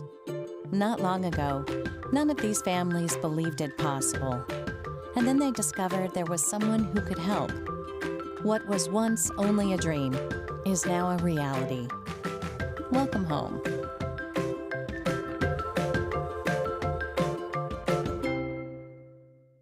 The Jet Giambavo family of dealerships. 9 great franchises in 5 locations. Buick GMC, Hyundai, Genesis of York, Stettler Dodge Chrysler Jeep Ram, Giambavo Hyundai of Hanover, and our newest dealership, Jack Giambavo Mazda. The Giambavo family of dealerships. Over 30 million in new and pre-owned inventory. With a reputation for quality service after the sale, Giambavo is proud to serve your community. Find out why. The Jack Giambavo family of dealerships. 5 great locations. Online at giambavo.com.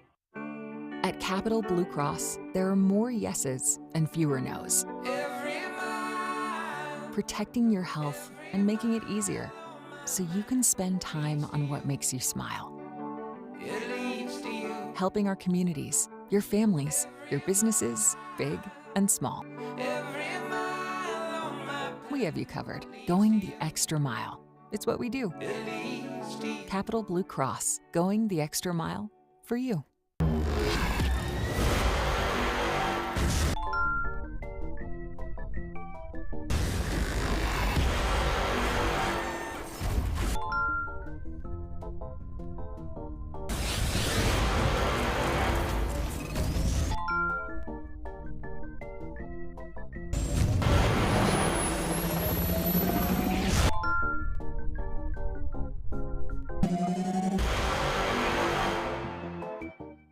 If it's used car peace of mind you're looking for, Hoffman has it. Hoffman Ford brings you a wide selection of quality pre-owned vehicles, carefully chosen and inspected for dependable driving pleasure. For the ultimate peace of mind, shop the Hoffman collection of Ford Blue Advantage certified pre-owned vehicles. If you're looking for a used vehicle, you can feel good about your loved one's driving. Hoffman has it. Hoffman Ford, just what you're looking for. Hoffman has it. We wake up with the sun. We live in a place we're proud to call home. For us, it's knowing that those we help are neighbors, friends, family. As the leader in providing the best orthopedic care for our community, we come together to do our part.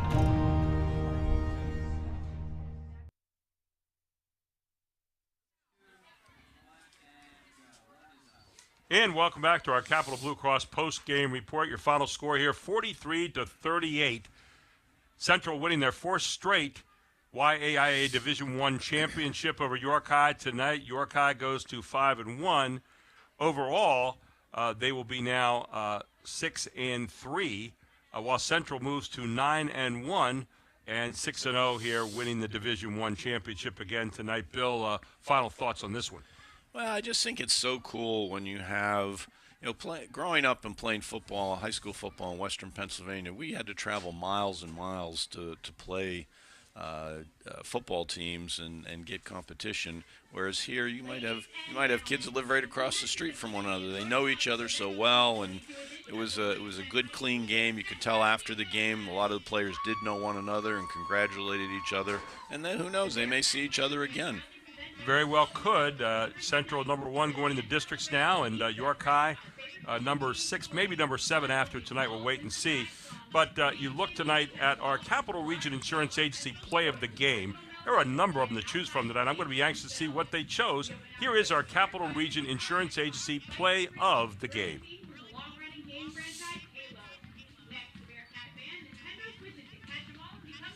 And it was this one. 77-yard run, the best run of the night. Yeah, Parker Hines. And this was Parker Hines. Yeah, that one really impressed me. He was nice and patient.